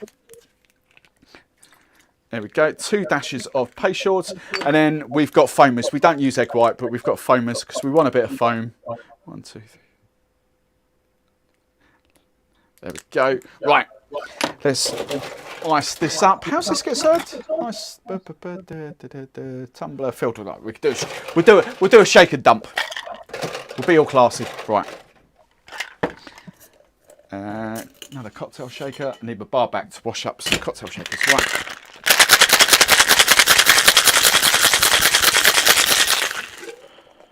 There we go. Right. So. Probably got a bit too much. That. A little bit of ice. There we go. Right. Let's have a little taste of this. I'm surprised Mummy Barman's not been in here yet. So if you're just tuning in, Mummy Barman's quite famous. She'll come in here and steal the cocktails in a bit. Oh, I like that. Oh, that's fun. We get that hitting the Peychaud's in there as well. The Peychaud's, the almond, the orgeat is quite heavy in there. I love it. That's one of my, that's one of my favourites. So, is this listed in a bar then? Is a couple of bars got this on? No, not that one, man. That's for us. That's exclusive. That's your exclusive recipe. Nice. I like that. I like that. That's quite tasty. That's a proper fun and fruity kind of. Actually, I probably would have flash blended that up to get that sort of crushed ice. Flash blend that. That would have been a banging. That's amazing. Oh yeah, sorry, I can see it under here now. Creole for night drink. Awesome. Right, is there any other questions? Let's just go back through these comments. I think we've got that. No better compliment than neat. Who else do we see? Crumb from Matt. I'll happily have a tipple of rum with you. Fancy this cocktail, but didn't. Tom.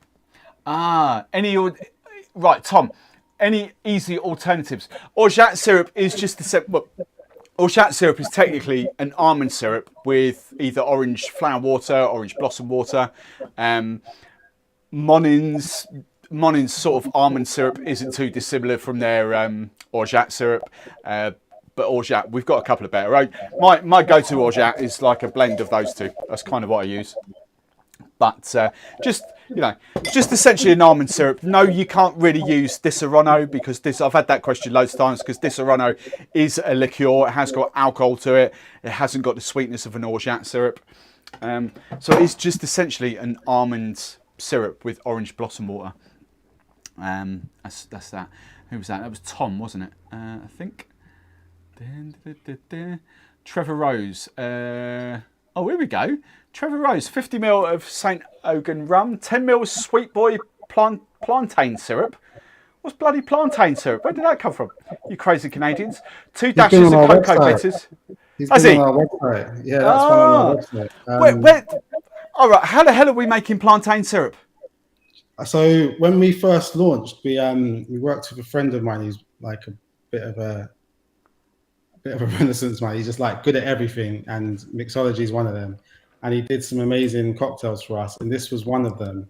And at the time, he was selling his own plantain syrup, which is like crazy in and of itself. I'm sure you know what plantain is. Yeah. Cool. So he was doing these amazing syrups for us, and he tried one in an old fashioned, and it's like incredible. Wow, it's incredible. And he's since like been batching them and bottling them and doing them in small releases. So it's quite hard to get the syrup. If you can get one, it's an amazing old fashioned. And yeah, plantain was just like the perfect choice between the world of the Caribbean and Africa. So it was perfect. Cocoa bitters, is that Angostura, I'm assuming? Yeah. Yeah, okay. All right, I'll have to look out for that. So that's on your website. I'll have to go and look for that. That's cool. We'll have to get some. We'll have to do that. Right. Question. Tom is asking for orgeat. Right. Okay. Yeah. I've just done that. Simple syrup. Couple of drops of almond syrup. Oh yeah. I'm assuming Trevor. I'm assuming if he hasn't got orgeat syrup, he's not going to have almond bitters. I suppose you could do sugar syrup and a bit of kind of Disaronno or Amaretto to get you sort of relatively close, but it's not really the same thing. Nick, 50ml strawberry rhubarb. Doing that, I'll buy some orgeat. Use some Di Serrano. Thanks, Steve. Steve used banana puree. What was the banana puree for? Right, I'll tell you what, while we're here, because I was going to do the cocktails from now and just to take this up to past. This is your rum, and I think this was the last cocktail I was going to make. I've got banana puree, so I'm going to do this 2-stepper. Oh, yeah. But I've not got grapefruit juice. I've got ting, so I'm just going to use a little bit of ting. I know it's not going to be the same, but we're just going to do a little bit of ting in here instead, just to kind of get us close. We'll kind of mix and match. So we'll do 50ml of this.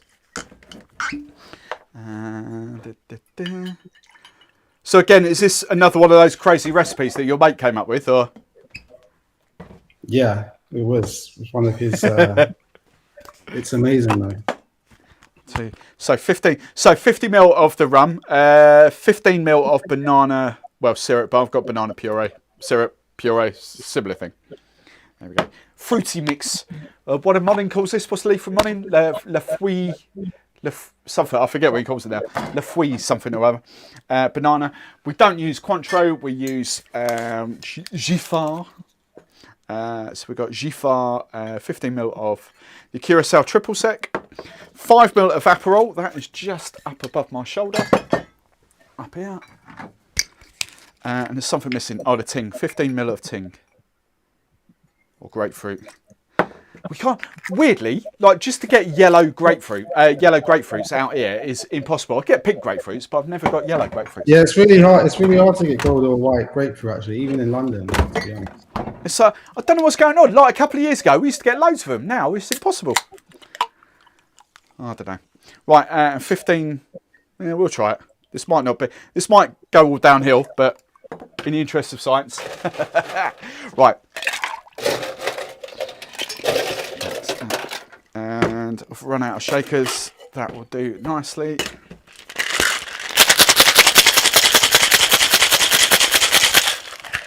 Nice.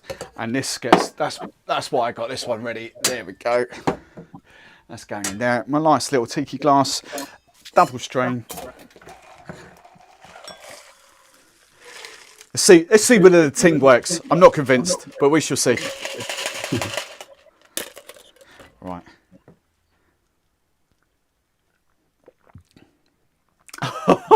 That's so good. Actually, the ting does work. That's quite impressive, actually. Yeah, the ting does come through. The little bit of the grapefruit and banana, that's really tasty. That is actually a really good 2-stepper. I like that. I'm going to steal that. That's amazing. I love that. Yeah, it's great. That's properly up my street. A little bit of sweetness, a little bit of, actually some spice, a little bit of bitters in there might have been cool. I might riff on that. Later. So if there's no other questions, I think, where are we gone? Matt, what about using rum for Dominica? Ah, Geraint's in the house. Hello, Geraint. He's our resident rum geek that we tolerate. What was the, I'll see his question now. What about using a rum from Dominica? Yeah, that was originally the plan. I'm not sure if you were on earlier, but I was explaining how my family run a distillery, Macalstery distillery out in Dominica. And it was our first plan to have it actually be a single estate and just use rum from the family distillery. But they had some difficulties during the hurricane and it just wasn't feasible. So landed up. I think that would be a great brand story for you eventually, like, you know, give it a few years down the line when everything sort of gets back to normal out there. But I think that would be a great brand story for you because of sort of the family connections out there. That would be amazing. Yeah. Cool. Getting the feedback from you. This is going to be a banger. Cleared now. Awesome. Right. Rico, thank you very, very much for joining us. I hope you guys at home have enjoyed that. That has been... Oh, let's put that on so we don't spill it. That has been St. Ogun rum. That's pretty decent, actually. So, St. Ogun, what's the website? I know it's stogun.com, isn't it? That's the one, yeah. Cool. And on Instagram, we're just St. Ogun. Yes, so go and check them out. Go jump into my Instagram story. If you can't find them, jump into my Instagram stories. You'll see plenty of links in there to these guys. But thank you very much for joining us. And that's been that. So we shall let you go now, my friend, and we shall carry on with the rest of the show. Take care of yourself. Thank you. See you. Right, people. Let's just come back to there. Let's just have a little clear up of that. So I hope you guys, let's get rid of my headphones. Oh, Jesus, that's a bit different. Hope you guys at home enjoyed that. That has been the Craft Rum Club for, what month are we in? May. I was going to say June then. No, it's June. It's June, isn't it? Let's June's Craft Rum Club.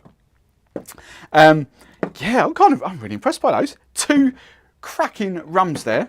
2 cracking stories as well. We like kind of rums that sort of, you know, there's a little bit of story and a little bit of kind of something about them. There's a purpose about them. We kind of love that.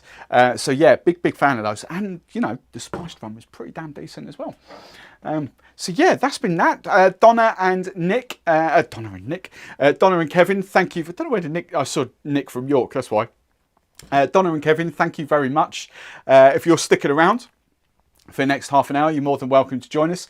My members and me, we're going to do our plantation taste along now. If you've got any, for any of you guys in the comments now, if you've got any sort of questions about this, or you want me to do anything with this, then let me know. I'm perfectly happy to sort of keep going with those as well. You won't see it, but I've even made a little bit of room behind me. There, look, just like that. little, kind of like the blended sort of alley. A little bit of room there, so that can sit there.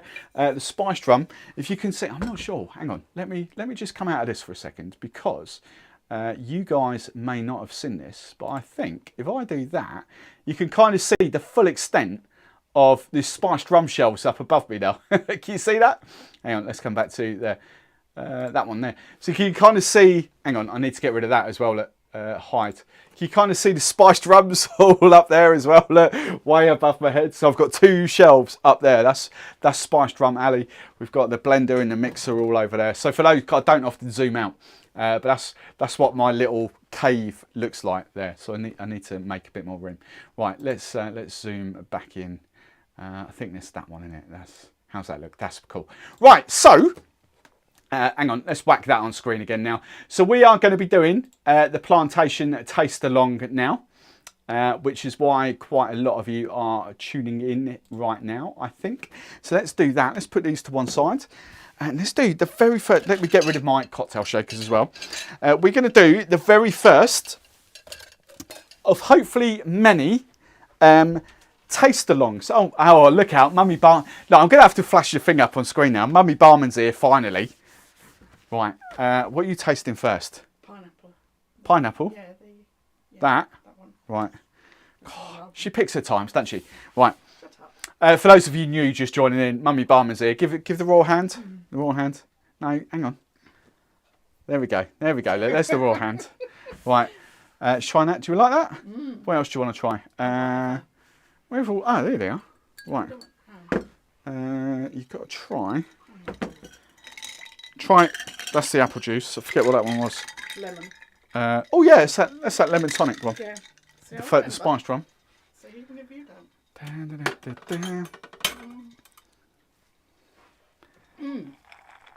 It's nice, isn't it? Lemon. That's the first one. The sort of lemon tonic with the sugar and whatever it was. Forgotten what that is. It's the last one you did, wasn't it? Second to last one. That was the last one I did. You can. I know you won't have the rum, but you can have a little swig of the. Just drinking from the bottle now. Come on. All right, hang on. Well, if you put the other one down, you'll be all right, won't you? Well, that's nice. Oh, that's nice. She likes the spiced rum. Right. Anything else you want to try? No, that's No? fine. Thanks. I'll leave it to it. Okay. Yeah. That one? Yeah, that's all. We will get to the plantation in a second. It's not me holding things up now. Sorry, guys. Kevin, before you pipe up, it's not me, it's this one. I'll leave you to it now. Bye. Do we like that? Yeah. Right. Jesus, right. For the third time, just for the old timestamps, let's put this up on screen before I get interrupted now. So, we are coming to the Plantation taste along. There we go. What time is that? Just so I can sort of see. Where are we? 21:34. Right, that's cool. Wipe down. So, back to this. There we go. Right, so... for the first time, I've been wanting to do this for kind of a while, but never kind of worked out how, when, what, who, what to do with it.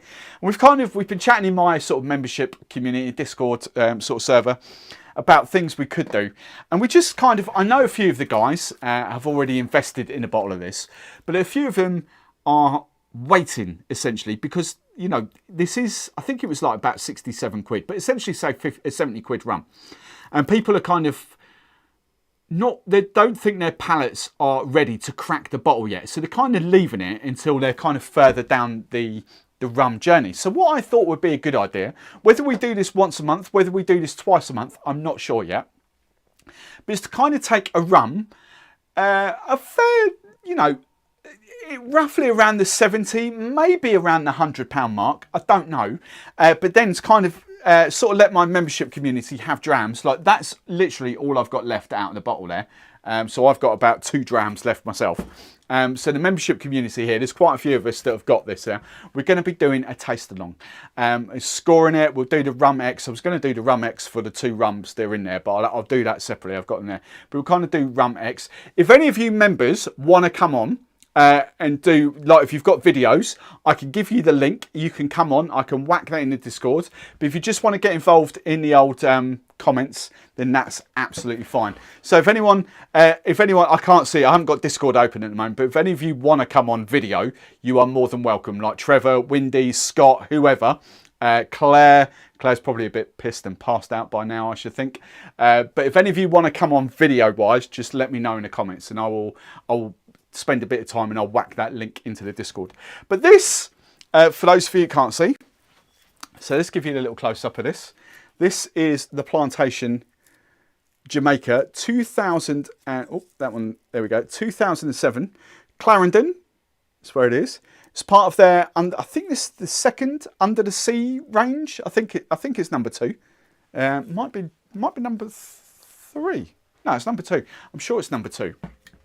But I'm going to get on and taste this now because I can see the comments that are just kind of already diving in. Now, I promise I've not smelt this and I've not tasted this yet. Despite doing all these samples for the guys, I've really tried hard not to smell it. Yes, there was kind of an aroma in there, but I've not done anything yet. So let's do a little bit of a glug. Oh, there's a tiny, tiny bit left in there. Is there anything on the back of the bottle just to give you anything? So vintage, vintage collection number 2, Under the Sea. For more than 20 years, Plantation Rum master blender Alexander Gabriel has explored the world of rum and its various terroirs in search of the traditional production methods. For this one-time limited edition, he crossed the ocean and shores of Jamaica and he handpicked only 28 casks from Clarendon. In Plantation's signature double aging technique, the unique expression is aged 13 years in tropical climate tropical climate in Jamaica and then shipped by sea to the southwest of France and matured for another 2 years in French oak Frand casks. Frand brandy cognac, essentially. Distilled in a Vendome double retort pot still after a 3 to 4 day fermentation. So for a Jamaican rum, quite a short fermentation, I think. This Jamaica MSP 2007 expresses the delicate flavours of light pot still rums, an exquisite addition, and that's that. Right, so that's the blurb done. Now we're getting involved. Right, let me just come back through the guys, through the comments. Let's have a little, found these putters, decanters. Right, I'm just going to, sorry, ignore me for 2 seconds. I'm just going to go back through the comments, just kind of sort of see where we are there. It's the big blue bottle Bishop. I was wondering, the Bishop packs, how are they looking? The nose banana bomb, it ain't. I'm getting banana funk. I'm getting, so first up on this, unmistakably Jamaican. I'll give you that.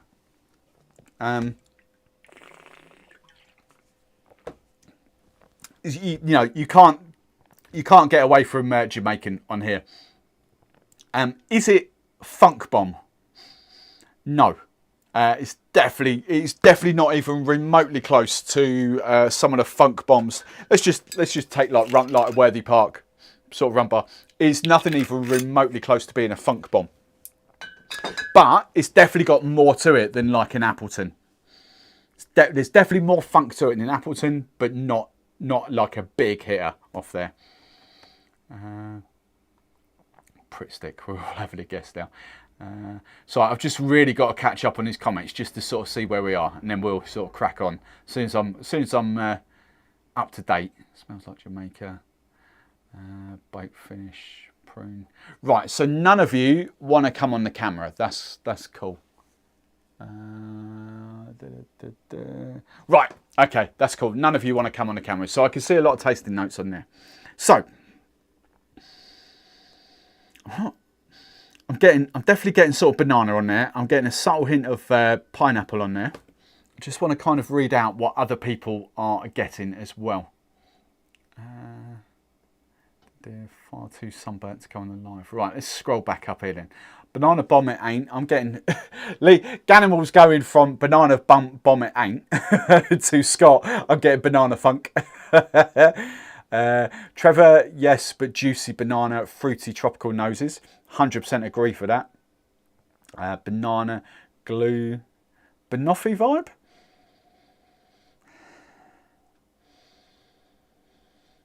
I don't really get sort of much sort of in the way of like the toffee or caramel sort of notes from it. I get plenty of banana.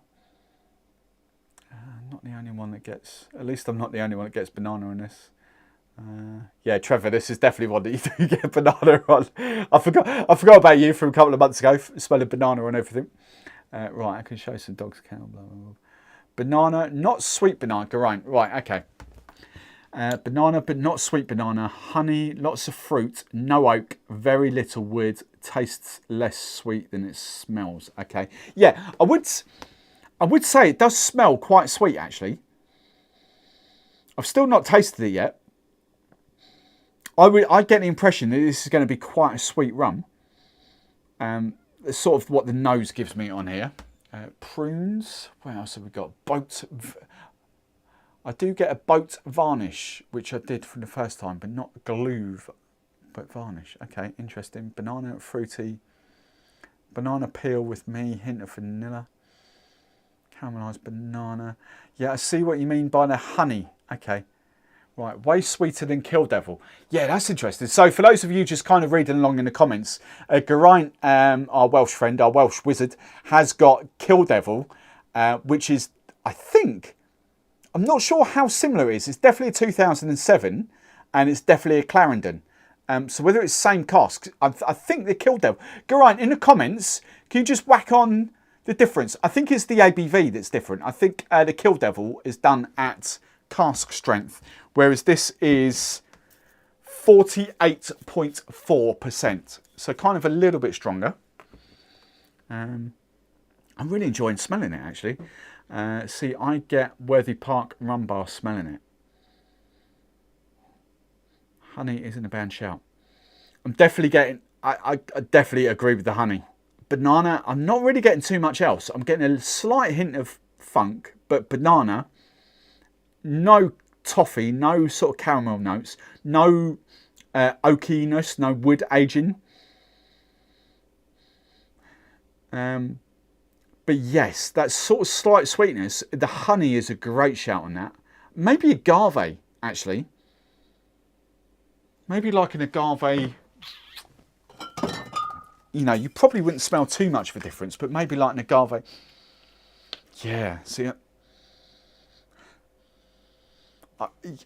Like I know Mon is probably not the best sort. I mean, it's a cracking agave syrup, but you know, probably not like out and out agave. But I definitely get those agave nose coming off on that instead of honey.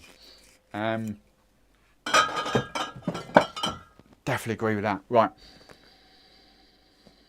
Right, I don't think I've just seen Geraint pop up. I've got a duck and dive. Right, same age, same distillery, but single case, single cask, 56% ABV. So Geraint has got the Kill Devil, essentially probably the same batch. It's just at cask strength as opposed to 48.4.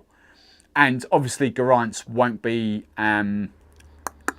aged in cognac either, the Kill Devil. The Kill Devil will just be maybe aged a couple of years longer, actually, in Jamaica. I don't know, actually, on that. Right, I'm going to go in for, I need to, agave. Geraint. Oh, look at Geraint agreeing with me. Look at me, I'm now the guru on nosing profiles. Agave. I feel like there could be, I can't see, what's that? Could be an apple, but might not be going, but might be going to my head. Right, I'm gonna dive in. I'm gonna dive in.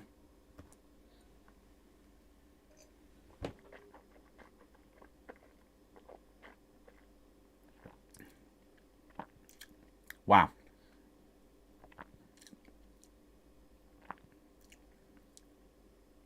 I'm gonna have another little sip.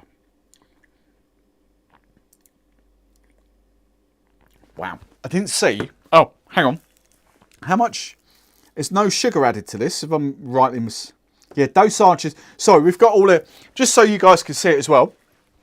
Plantation are always open and honest about stuff. Sorry, I should have done this at the top. Clarendon, molasses based, Vendome pot still. 2007, aged until 2022. Tropical, 13 years. Continental aging. Continental is basically in Ferrand is basically cognac barrels. What's that? Esters. See, I'm not really up to this at the moment. I've got to really get my head around this. Esters is 102, whatever GHL stands for, AA. We've got that. Volatile compounds, 337. I've got to get my head around that. But dosage, we understand, 0. No sugar added at all. And hang on, where's my finger? 48.4. There we go. So that's what we are tasting. Right. Now that that's just kind of settled on my palate, I'm definitely sticking with the agave. There is lovely agave there. I don't get actually too much banana on there. That's interesting. I'm going to have another little sip in a minute. Right, and let's just scroll back up through there. Ben Hodgson, creme brulee, less brulee, more creme. Okay. I do like the smell compared to some rums. So what I'm interested to know, but I'll scroll through it. I'll keep scrolling in a second.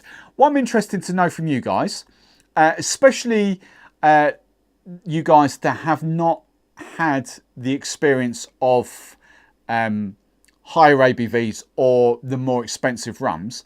How does this first off, do you pick that it's a more expensive rum? Like, let's be honest, let's just round up 70 quid. Do you pick that is, let's be honest, 40 quid more expensive than like an Appleton 8-year-old? Do you pick it's 30 quid more than something like Worthy Park? All right. It's a bit of a bad one for the UK because that is quite expensive in the UK. But do you pick out that it's better, or sorry, better, more expensive, more aged than the Hamden, for instance? And as I say, you know, this is slightly over 50 quid in the UK, but in the US and Canada, it is a damn sight cheaper. You know, this is what I'm interested in this journey. Yes, you can pick out stuff, but do you get the monetary side of it? Do you taste the fact that it is £40 more expensive than probably another Jamaican rum that you've tasted? Okay, so whack that in the comments. I'll keep scrolling down here. Tom, I feel like it could be apple, but it might just be going to my head.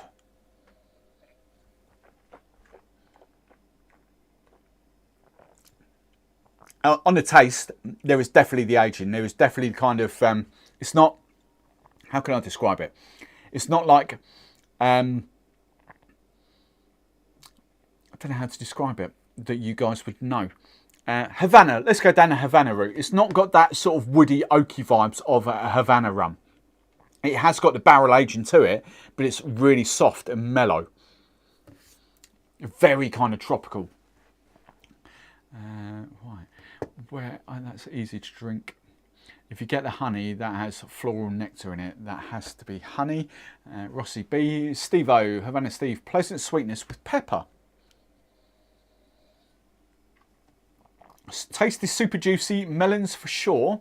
Slight tannins, slight oak, spice. Oh, that jumped. Loads of people just commented at the same time. Where did Trevor's comment go? I've lost Trevor's comment. No, where's it gone? Where's it gone? Oh, I've got to scroll. Oh, bear with. There it is. Right, got to scroll. I don't know. Right, super juicy, melons for sure. Slight tannins, slight oak spice. There is a burnt dark sugar in there.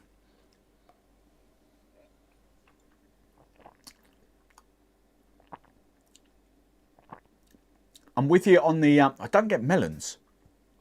That's an interesting one. I don't get the melons. I'm with you on the burnt dark sugar.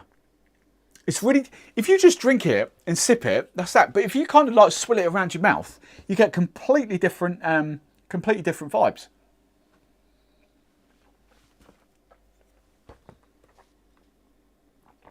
Like if you sip it, you don't get the pepper, but if you swill it, you kind of get that sort of tingly spice on the tongue. Right, where are we? Home Anne, peppery first sip. Oh, Geraint is coming. Is Geraint coming on? Hang on. What have I missed? Right, I'll tell you what I'll do. Just give me 2 seconds. Hang on, I can do it from here. If any of you do want to come on, I'll tell you what I'm going to do very, very quickly. I am going to put this. I'm going to put a link in the membership area, copy of Discord. Actually, I'll put it in the STB live show, right? I'll just look at it all these now. Right, there's a link going in the membership area, but STB live show. If any of you want to come on, sorry if I've missed any comments. The link is going out. All you literally have to do is click that and you can come in and I will see you join and then I can add you on screen.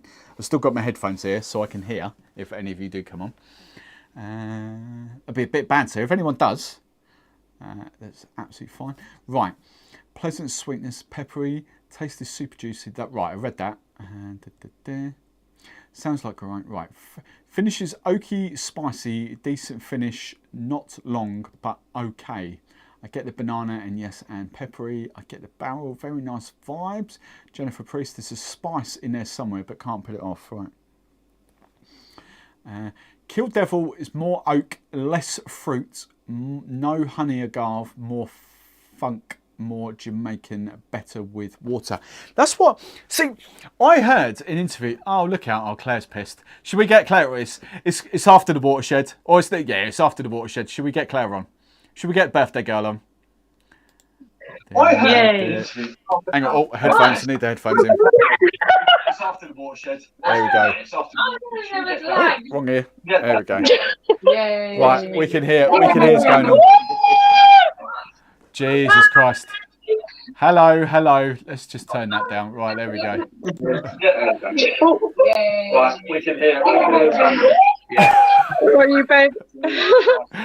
Right, this is the birthday girl. Happy birthday. Right. Right, this is the birthday girl. Happy birthday. Happy birthday to you. Sorry, I'm not ignoring. I'm just reading the comments still. Right,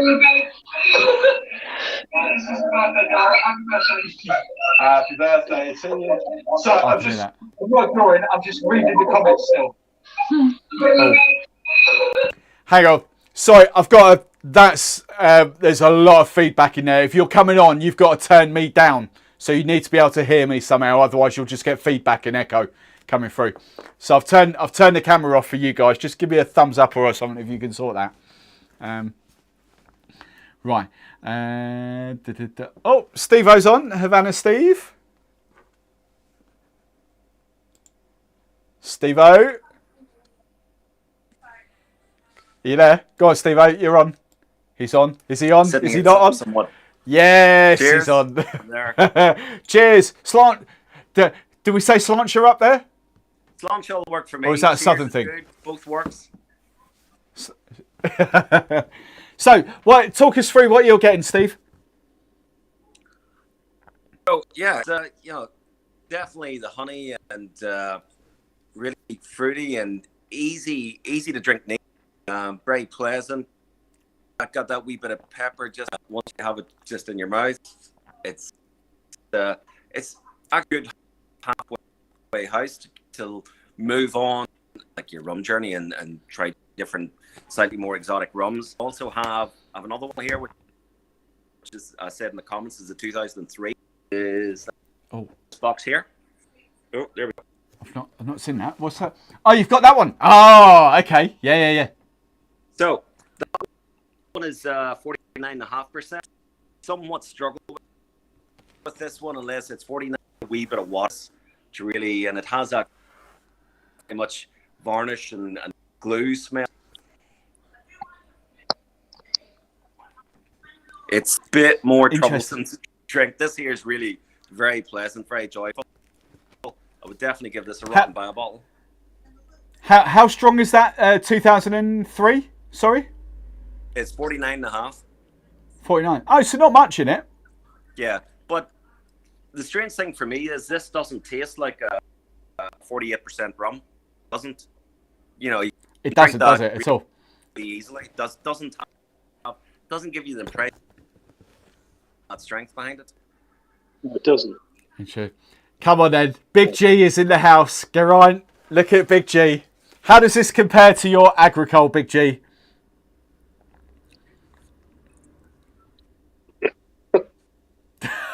Come on, don't be shy. You're live. You're live to the world. Come on. Let's be honest, nothing's going to compare to that, is it? Windy, come on, Windy, it's your opportunity now to just rinse him. Come on. Oh, look out. Anne's coming on as well. Let's get a four-way going on. Yes. Hello, Anne. Oh, who can we not hear? Oh, Anne, you're...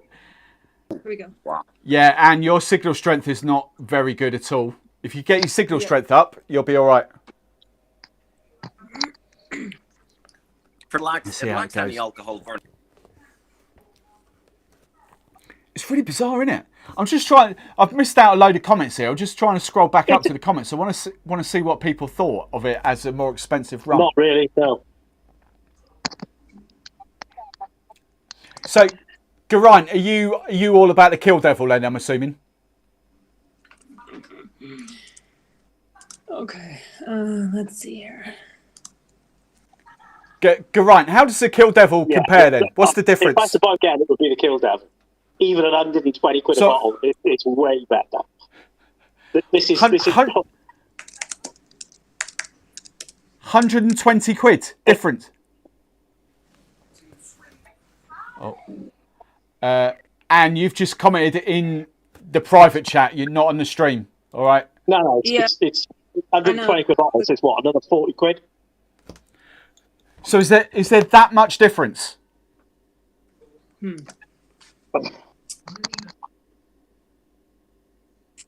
It's a lot less sweet, and I'm not really a sweet rum man. It's got a lot more character. It's a lot more Jamaican. A lot. Oh, whoever's got the TV on in the background needs to get rid of the TV as well. Oh, that'll be me. My bad. I'll do that. And your signal strength looks amazing now, so you should be all right, Anne. Can you see me now? No, yeah, Anne, you should be spot on. Your signal strength is perfect. Okay. All right. On there. I have to put a little bit more in my little. Yeah, we can hear you perfectly now. Right, go on. You entertain the masses. I'm just going to scroll back through these comments. I just want to kind of see what I've missed. Ian. Right, Ian Naylor. Hey, Ian. This is the first £70 rum I've tried, and I'd happily pay that price. See, this is what I'm really interested about, because we've got one extreme to the other here. We've got Geraint on that like is all about Geraint. Like, be honest, right? What is the cheapest rum that you will drink these days? Like happily drink without a question. What's the cheapest?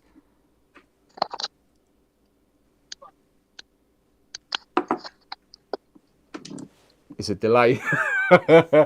It'll come in about 10 minutes. Say that again, mate. Gunpowder strength. I can't hear that. You said strength, Steve. I think I said. Oh, yeah, no, price point or strength. So gunpowder strength, right? Okay, so we're talking like 54, 57%. But price wise, like what are we talking price wise? Is your average rum purchase like 70, 80 quid a bottle?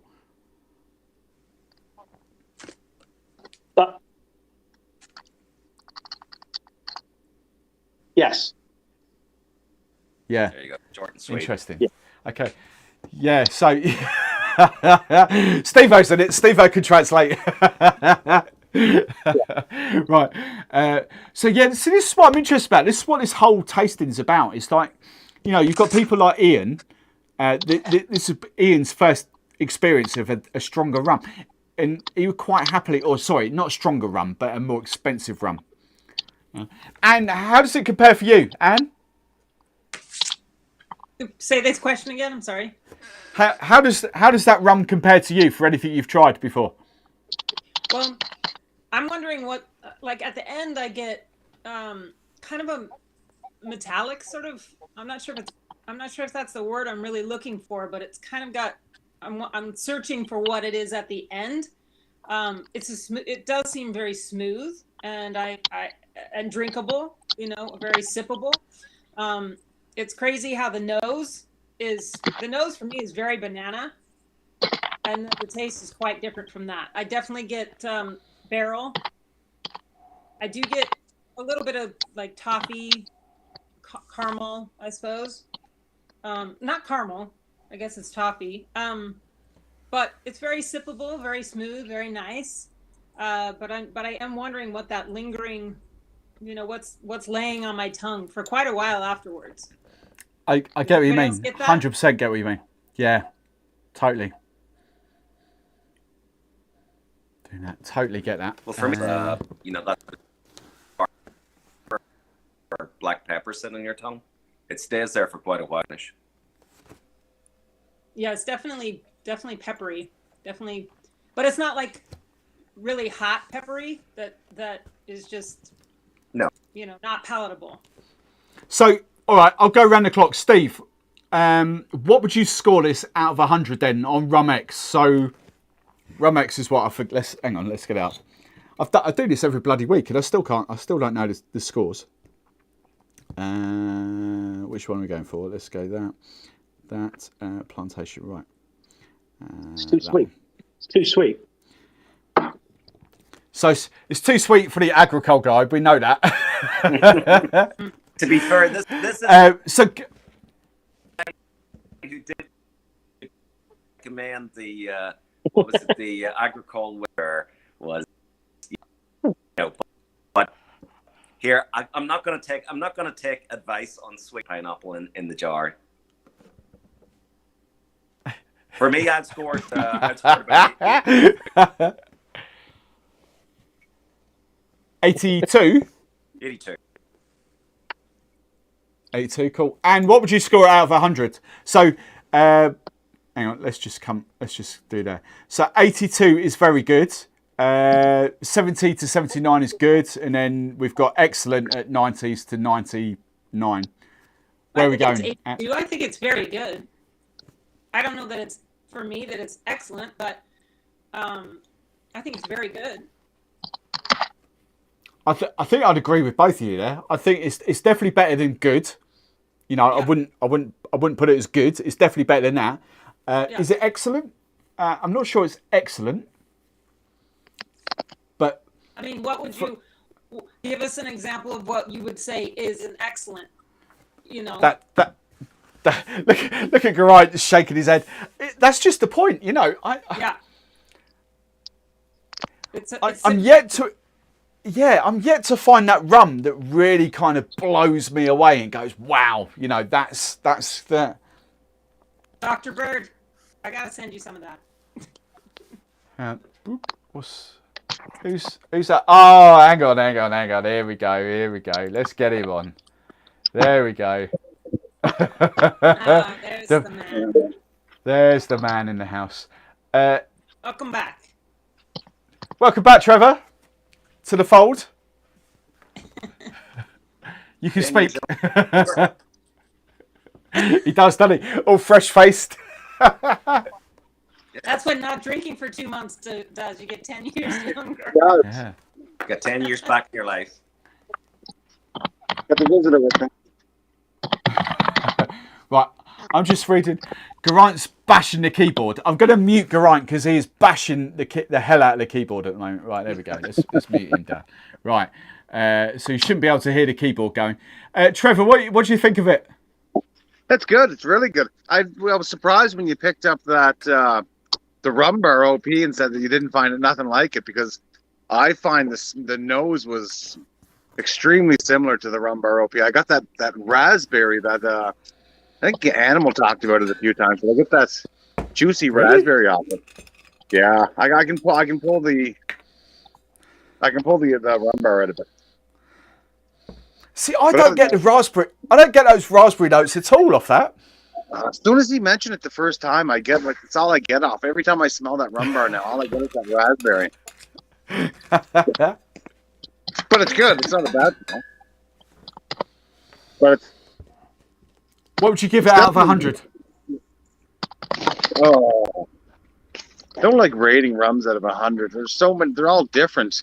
For a Jamaican, compared to other Jamaicans that I've had, it's definitely a high 80s for me. Yeah, high 80s. Wow. Not comparing to other styles, but just Jamaican. Interesting. Which two Jamaicans did you try that I sent you? This would be an interesting one for you. 1 and 2. 1 and 2. Yeah. So hang on. So 1 and 3, you mean? 1 and 3, yeah. Yeah. They were way spicier than this, for sure. Yeah, but I think they're a lot stronger as well. 55. Yeah, they're a lot stronger. There's some of them have got 10% ABV on these. Yeah, one was 54.8, and I think the other one was 46 something, wasn't it? 46.9. Claire says it's 85. What? What's 85? Claire sorry? says she thinks 85. 85. Oh, sorry, score out of 85. I've seen Geraint. Geraint, you're unmuted now, by the way. Geraint's giving it 61. So what's 61? 61 is pleasant. Wow. Windy in the comments. I know Windy won't come on camera, but Windy in the comments. What are you scoring out of 100, Windy? Come on, let us know. So really, and Scott's got to be here as well. Scott, yeah, Scott's here. Scott. So Scott, you're one of these that's not used to drinking expensive rums and stuff. So Scott, what do you think of this? Windy's giving it 86. I try Peru. It's just pleasant. It's barely pleasant. Wow. I tell you what, he's a tough cookie, isn't he? He's massively tough cookie. It's all a front. It's all a front. Yeah. You know, try to tell us that bloody Floridicanu's Solera aged. So as soon as he gets off the live stream, he goes right into the Captain Morgan and Coke. Yeah, I'm just looking at. I'm just reading Scott. I'm just reading Scott's comment. I'd go 80. I'd go 80 because I work in the tens, not in the established enough to get single digits. So Scott's going 80. So Scott, specifically aimed at you, have you got another rum at home that you prefer more than this? So that's specifically aimed at Scott. And anyone else, actually, that's not tried a more expensive rum. Like Steve's, I have the 2003 as well that Steve has. But you're not. Okay. So you're not asking me if I got any rums that I prefer to this. Oh, pipe down. Well, that's Yeah, Trevor, we what know do you- you've got your Kashasi, your Yippee-oka. how do you compare So the that's it? 2003 to this? They're completely different for me. I find the 2003 is way more oaky and a lot hotter and spicier. Hmm. This is just like, for me, this is like juice. It's Like very, very, very Dipping sweet. in it. Yeah. This finishes with some oak, but I find I've tasted 2 or 3 before the live stream just to try to build my palate back up, and everything. I was like, I've had nothing sweet in 2 months. So every rum I put in my mouth, first thing I tried was the 18-year-old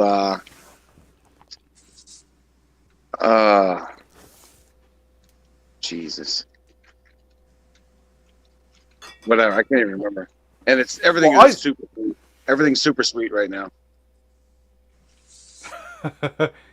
18 what? 18, Yeah, 18.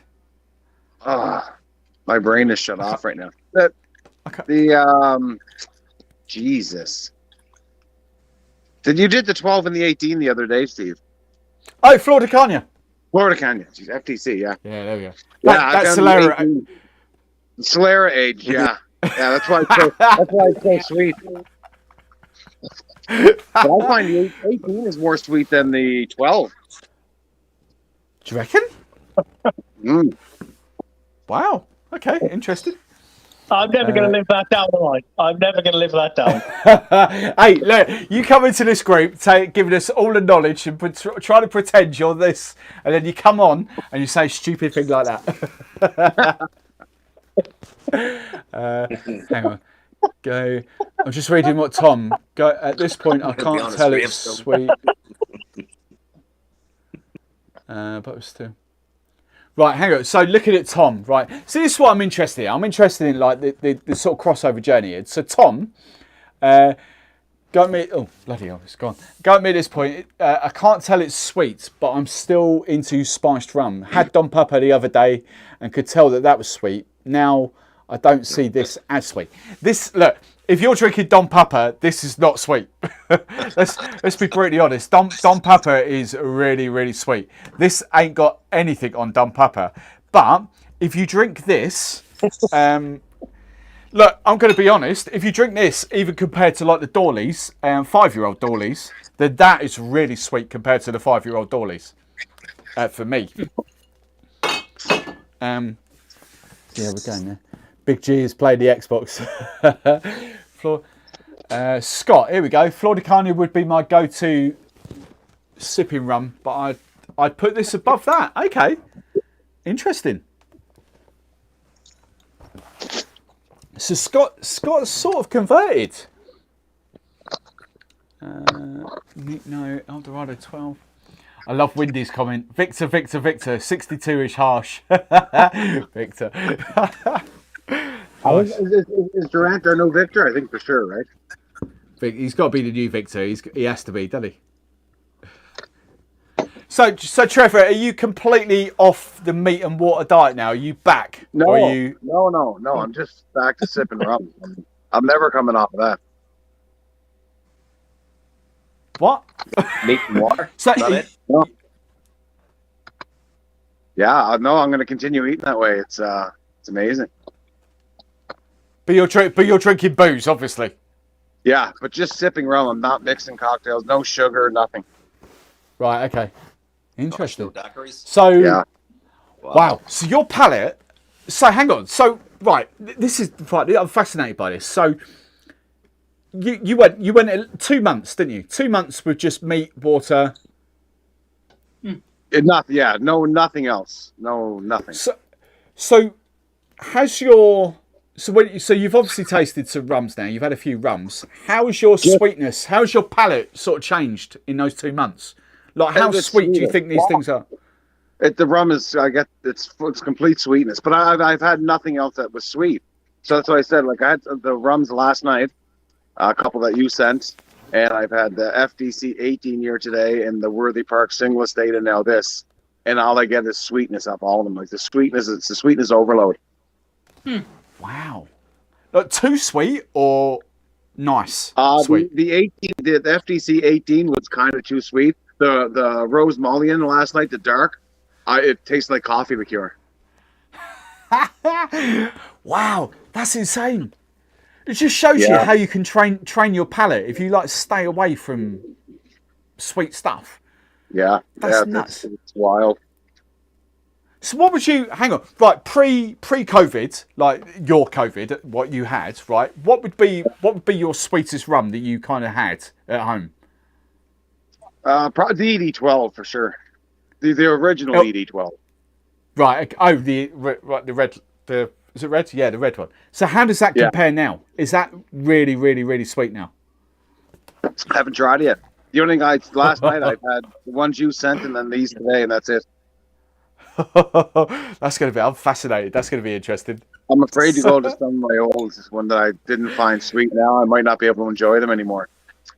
So let me ask you a quick question, Trevor. So you're obviously smoking a cigar and you're sipping this at the same time. So when you're because I don't smoke cigars, but when you're doing that combination with everything you've been through, how does that change the profile? I would think that would just burn you out and destroy your tongue for each sip. But obviously, it's a combination, like pairing, wines with meats or whatever. So how is that for you?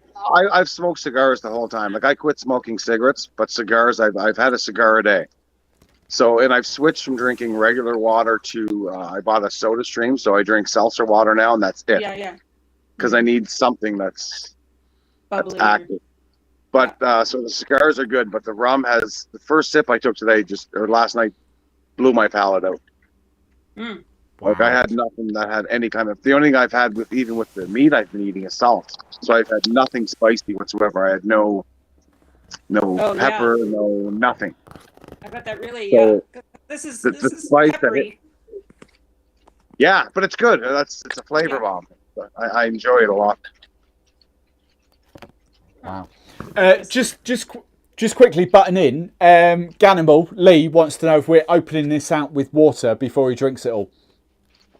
Are we going to do the water with this? I listened to a very interesting conversation with what's his face, Richard Seal the other day, who is vehemently against adding water to anything because his viewpoint is that the blender has blended it to that ABV, so it shouldn't need added water. Which kind of maybe I'd never really thought of it like that, but I don't know. Are we adding water? Are we not? Or what are we doing? I get that. I understand that. But when I add water, it opens up new flavors. Like, to me, it brings out different components in the rum. And I wouldn't have an entire glass of rum with water, but at the end, like the last few sips, I love adding just a little bit of water just to see how it changes it. I'm gonna do it. I did add water to mine. I just added a couple drops to mine. And I just found it smoothed out the edges a little bit. It's not as peppery. But I'm not sure I'll add it to this. I'm enjoying the pepper on this one. Yeah. So Ross off. So. Cheers, Ross. See you later, mate. The 2003, I cannot drink without. No, water doesn't do anything to that. Just a little bit of water. 2007, no, it doesn't need anything. Yeah, the 2003 has some heat for sure. Great. No, water doesn't improve that in any way. I've just added water. 2003 65. Hang on. Right, two things. I've just added water to that, and it's done absolutely nothing to it. I've only added a couple of drops, and it's just sort of killed it, really. Yeah, it's not. It just sort of smoothed it out just a little bit, but it's still woodsy for me. It's still peppery, not as much. It's just sort of dumbed it down a little bit. Hasn't really changed the profile.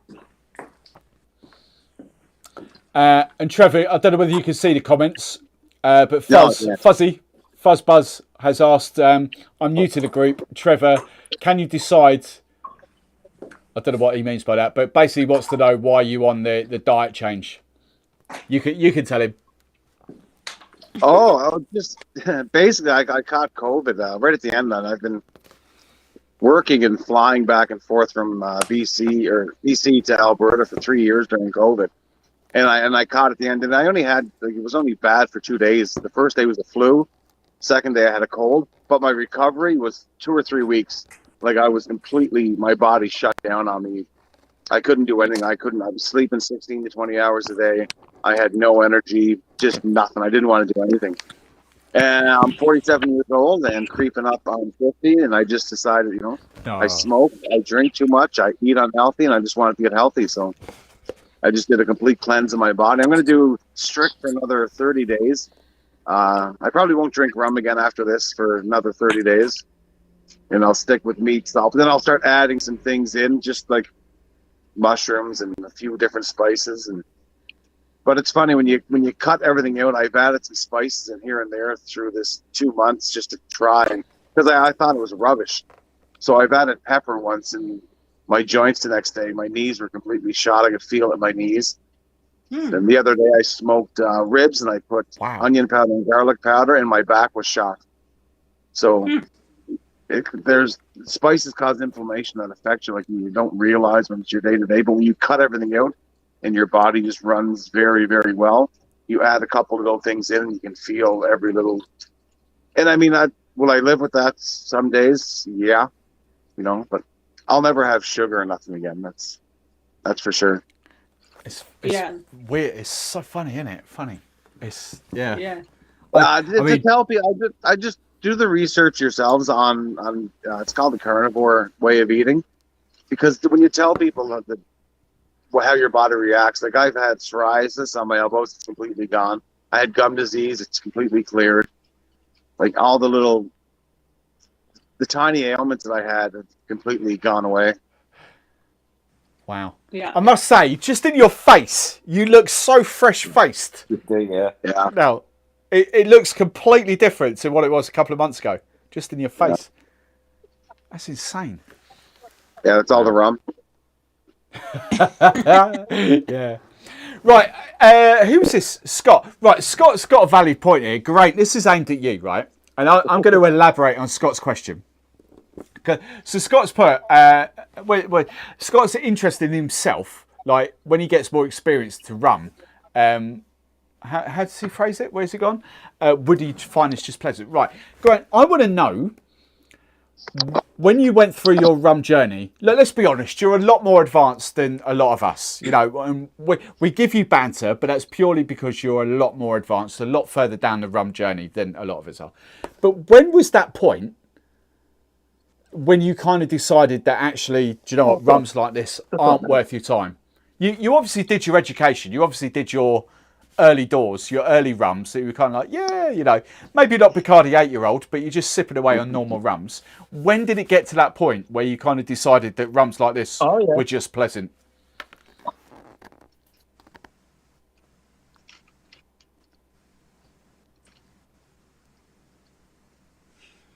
Probably 20 years ago, so I've been drinking rum since I was a teenager, so I'm 59 now.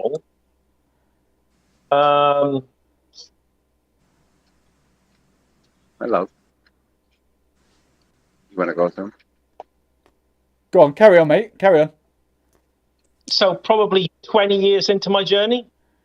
20. So, see, this is the thing, right? 20 years. 20 years it took you to get to that sort of. Let's be honest. You started out. What did you start out on? Like the first 5 years of your rum journey, what were you drinking?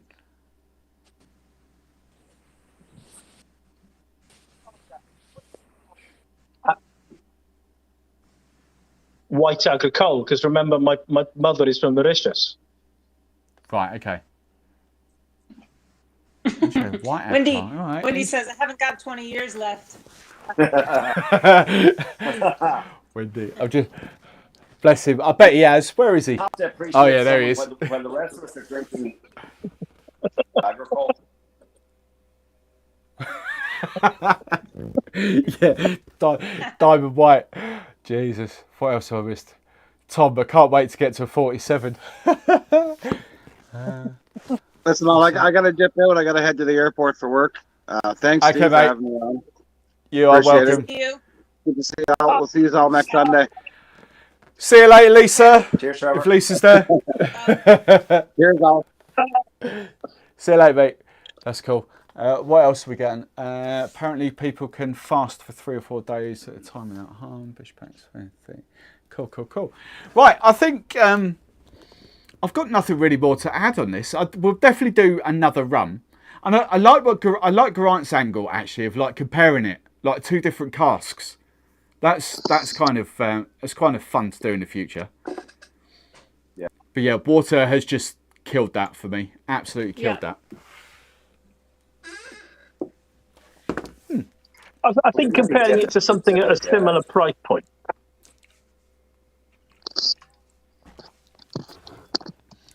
A similar price point. So okay, so 70 quid. Your Kill Devil grind is like 120 quid. 70 quid. What would you compare that to at 70 quid?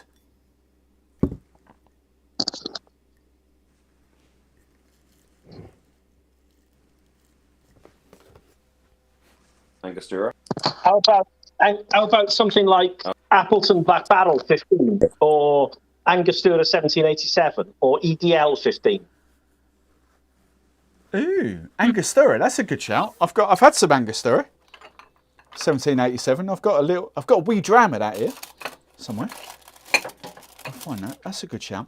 And I've just seen. I'm going to look in my notes. I've just seen Tom. Should we try an agricole of Geraint's next choice? Right. What I think, I forgot the date. I've got it written down. Hang on. Let me just go into my notes. Where is it? Right. I forgot what date we said for the agricole Geraint. Where is it?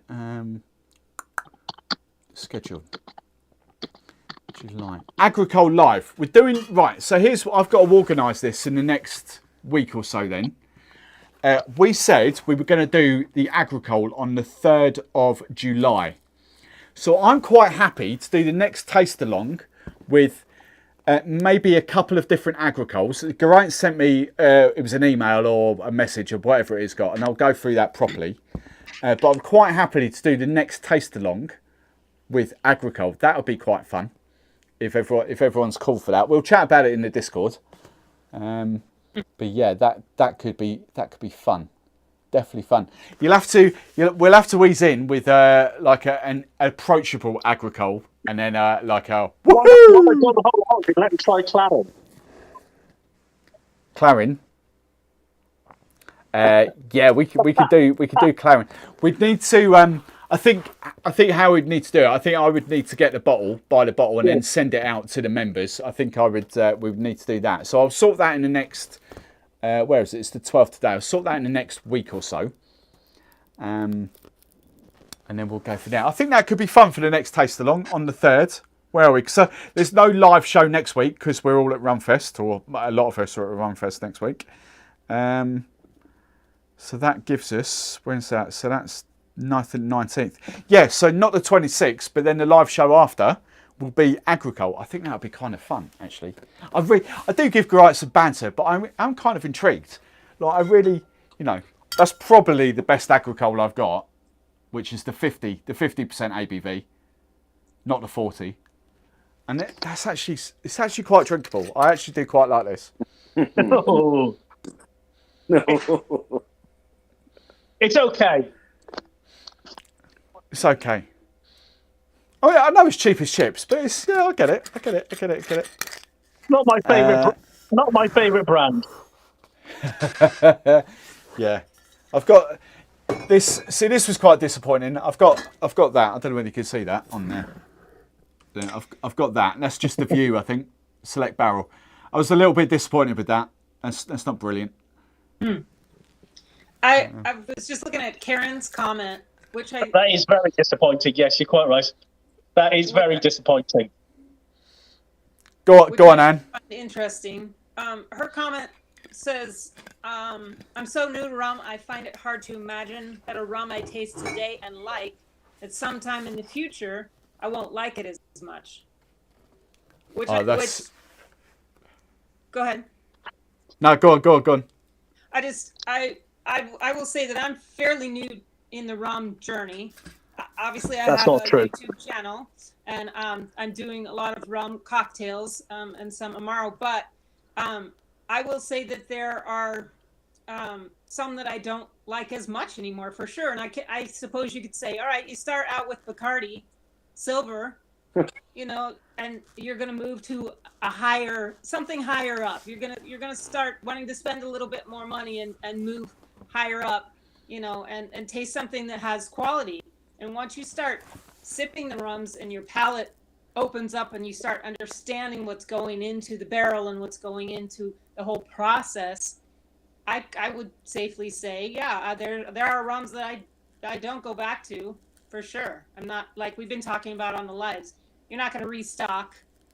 It just isn't interesting to you anymore. So what do you think about that? Agree? 100% agree with that. 100% agree with that. I I say it quite often. My palate has changed dramatically in the last sort of 3 or 4 months, let alone the last year. So yeah, go on, Steve. I was going to say I've got a small collection compared to Grain, but I have 120 odd bottles, half of which probably is rum.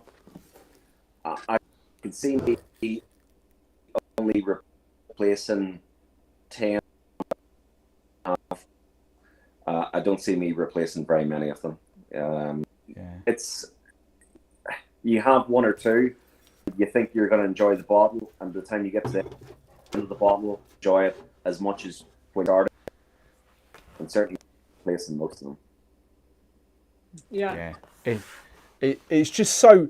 I think it's all sort of stemmed around, like, to use Trevor as an example, but his diet. You know, just if you stick to a diet and just say you start trying different rums, you train. What's happened to me? I've started to get into proper rums and going down this, and all of a sudden, you know, something. The best word I could describe is that Abuelo 7-year-old. That is like way too sweet for me.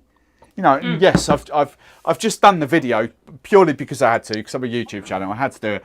I've just done Don Papa, and oh my god, I've given it a fair shake because I class it as a spiced rum. So I've talked about it as a spiced rum. But if we're classing that as a rum, wow, that is just way too sweet. So yeah, Karen, your palate will change massively. It really will. David, I can relate to what Anne has just said. A swap from Bacardi for Plantation 3, and I won't be buying Bacardi. I'd also say there's things you miss.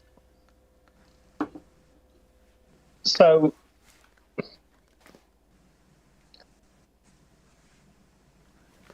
thanks to you, Steve, I'd never tried Black Tears, which I think is an awesome rum. Yeah, you're right. 100% agree with that as well. That's up here. I love Black Tears. Yes, it's a spiced rum, but there's zero sugar added to it. Like the spiced rums. So just for, I know it's a lot of members here now, but just for clarity, with the Craft Rum Club, because Ian Burrell's involved in that, the spiced rums that they do feature will be proper spiced rums. You know, very rarely now going forward will there ever be kind of sugar added or like artificial flavours and sweeteners. They're all about the proper stuff, and Black Tears is one of those. It's just like a Cuban rum with cacao, pepper, and coffee beans added to it. It's coffee? I'm sure it's. What was it? Cuban pepper, pepper, and you know. All right, so Geraint, how would you rate that in the grand scheme of things? It's a fun drink. Let's be honest. It's not like in agricole your sort of 80-200 pound rums, but it got.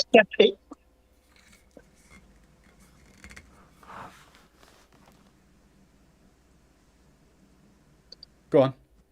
It got 74 in my testing book. Wow, high praise. Right.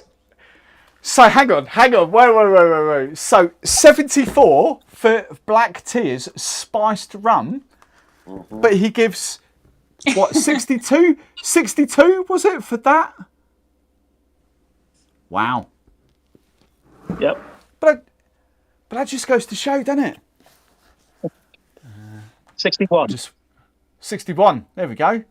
Wow. And the reason for there used to be a beautiful coffee flavored agricole called Santoban. Santoban used to make a coffee flavored agricole.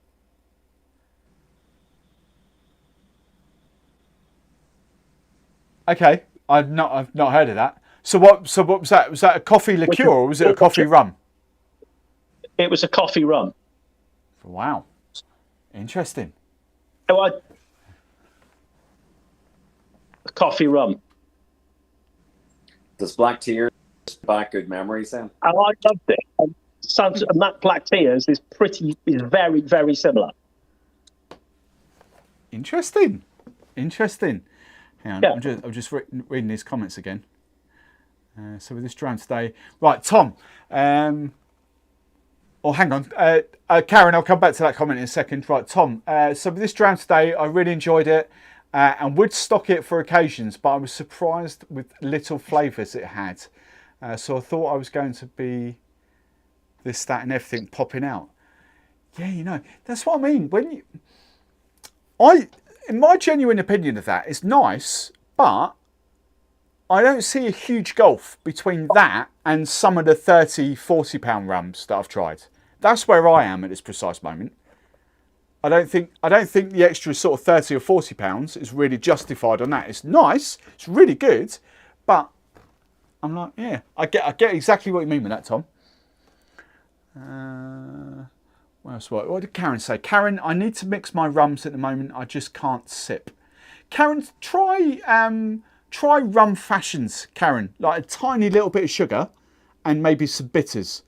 And just to ease yourself into that. That would be a great way into easing into neat rums. Like a rum fashioned. Again, one more thing for me, what I've been doing is if I'm trying something, I will pour it, I will smell it right out of the bottle, and then I let it open up a little bit, sort of like you do with wine or even a bourbon. When you're tasting a bourbon, I let it sit for a bit and just open up. Sometimes I'll taste it first, right out of the bottle and see what that's like, but usually, like we've mentioned before, it blows the palate a little bit, or it gets your palate used to it, coats it, and then I let it sit there for a little bit.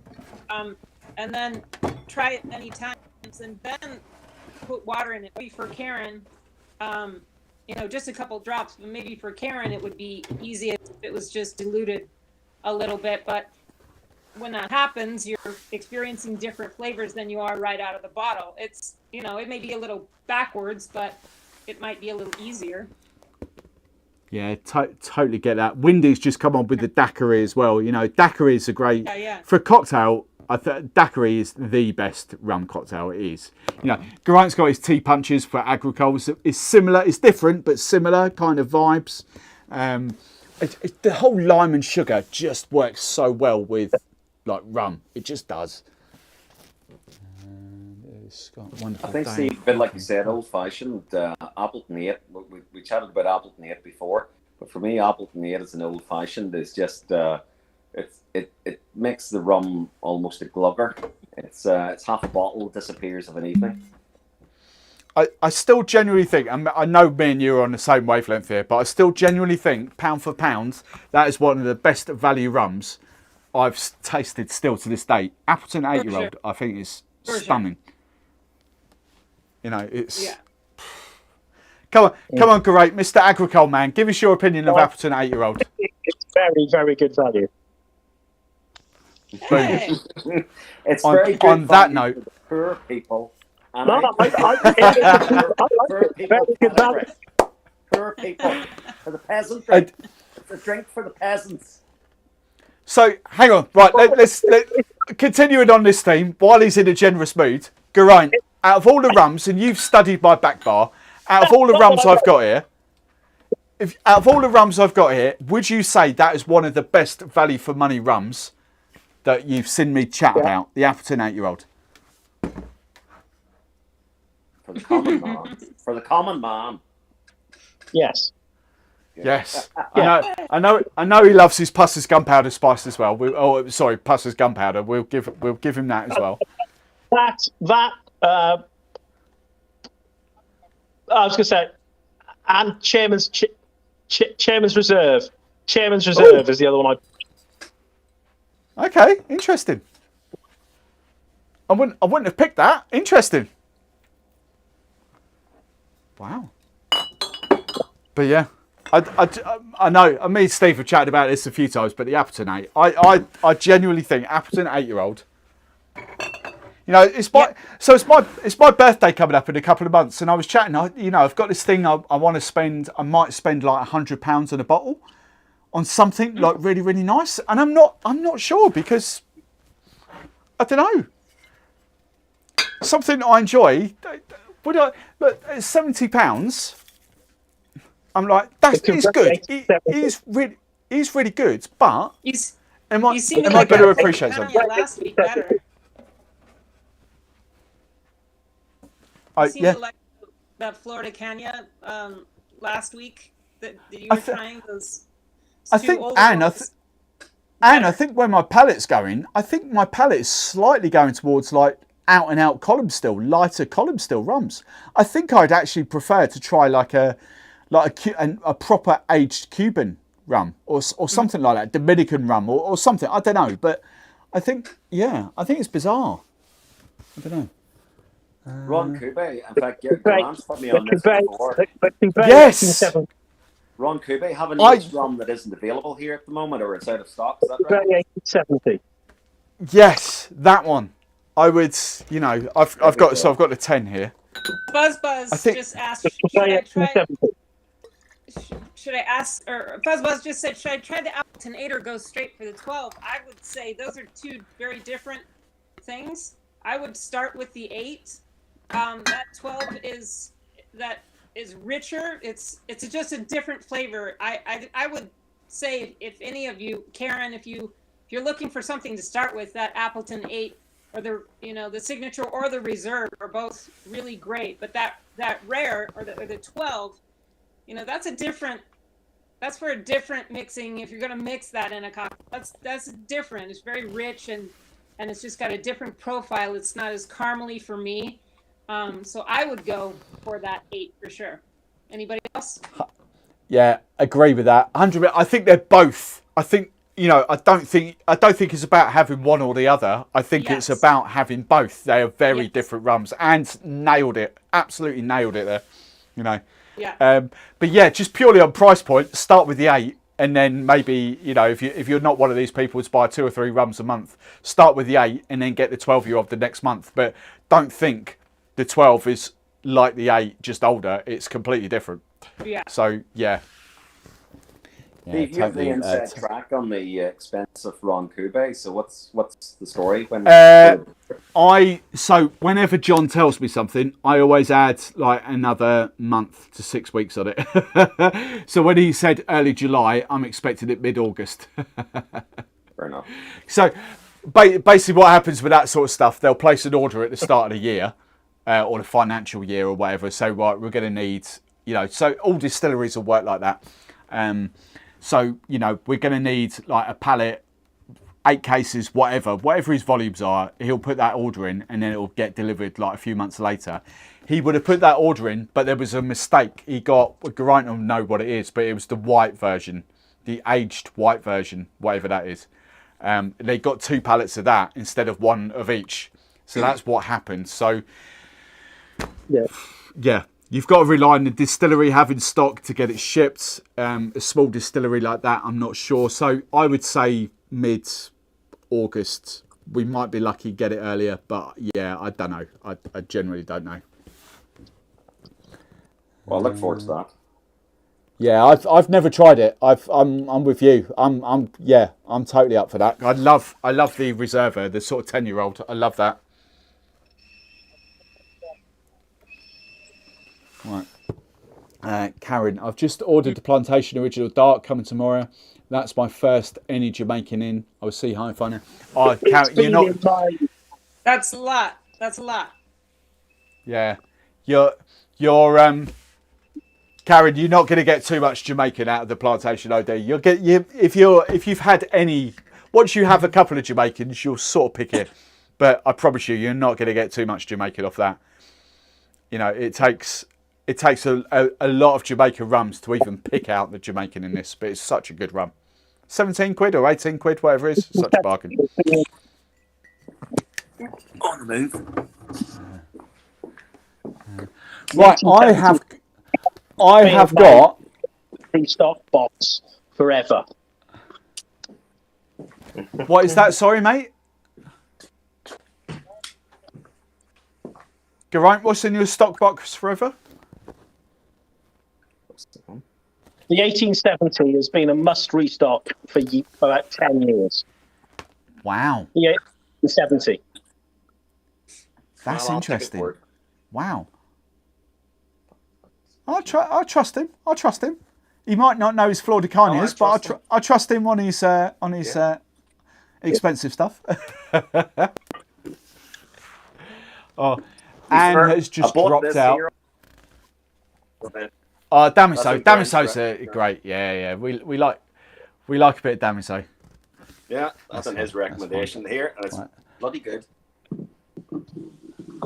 Would like to, mate. If you like that, so what was that, Steve? Is that the pineapple? It's the pineapple. Yeah, or is it, right? Let me see. So yeah, there's pineapple. Yeah. Me personally, I would actually put that in third out of the Damiso range. The passion fruit is amazing. That is my number one. The guava is my number two, and then the pineapple is number three. The pineapple is just like drinking pineapple juice. It's so good. But the passion fruit is amazing. Yeah. It's amazing. I'll go with that. Right. On that note, boys and girls, I've got a very early start tomorrow morning, literally in 6 hours. So I'm going to call it a night here. I'm going to cap the live stream. I hope you've enjoyed it. It's been a great one. We're definitely going to do this again. The next one we're going to do, because it will be in. There's no live show next week. But so the week after, I don't know what it is, but then the week after that, so the 3rd of July, we will, I think it was the 3rd, whatever it was. Was it the 3rd of July? The 3rd of July, we will do the agricole.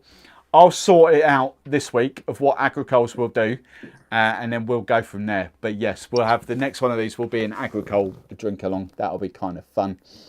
And I think that's it. Would that be the best rum to try for a complete beginner? It's that.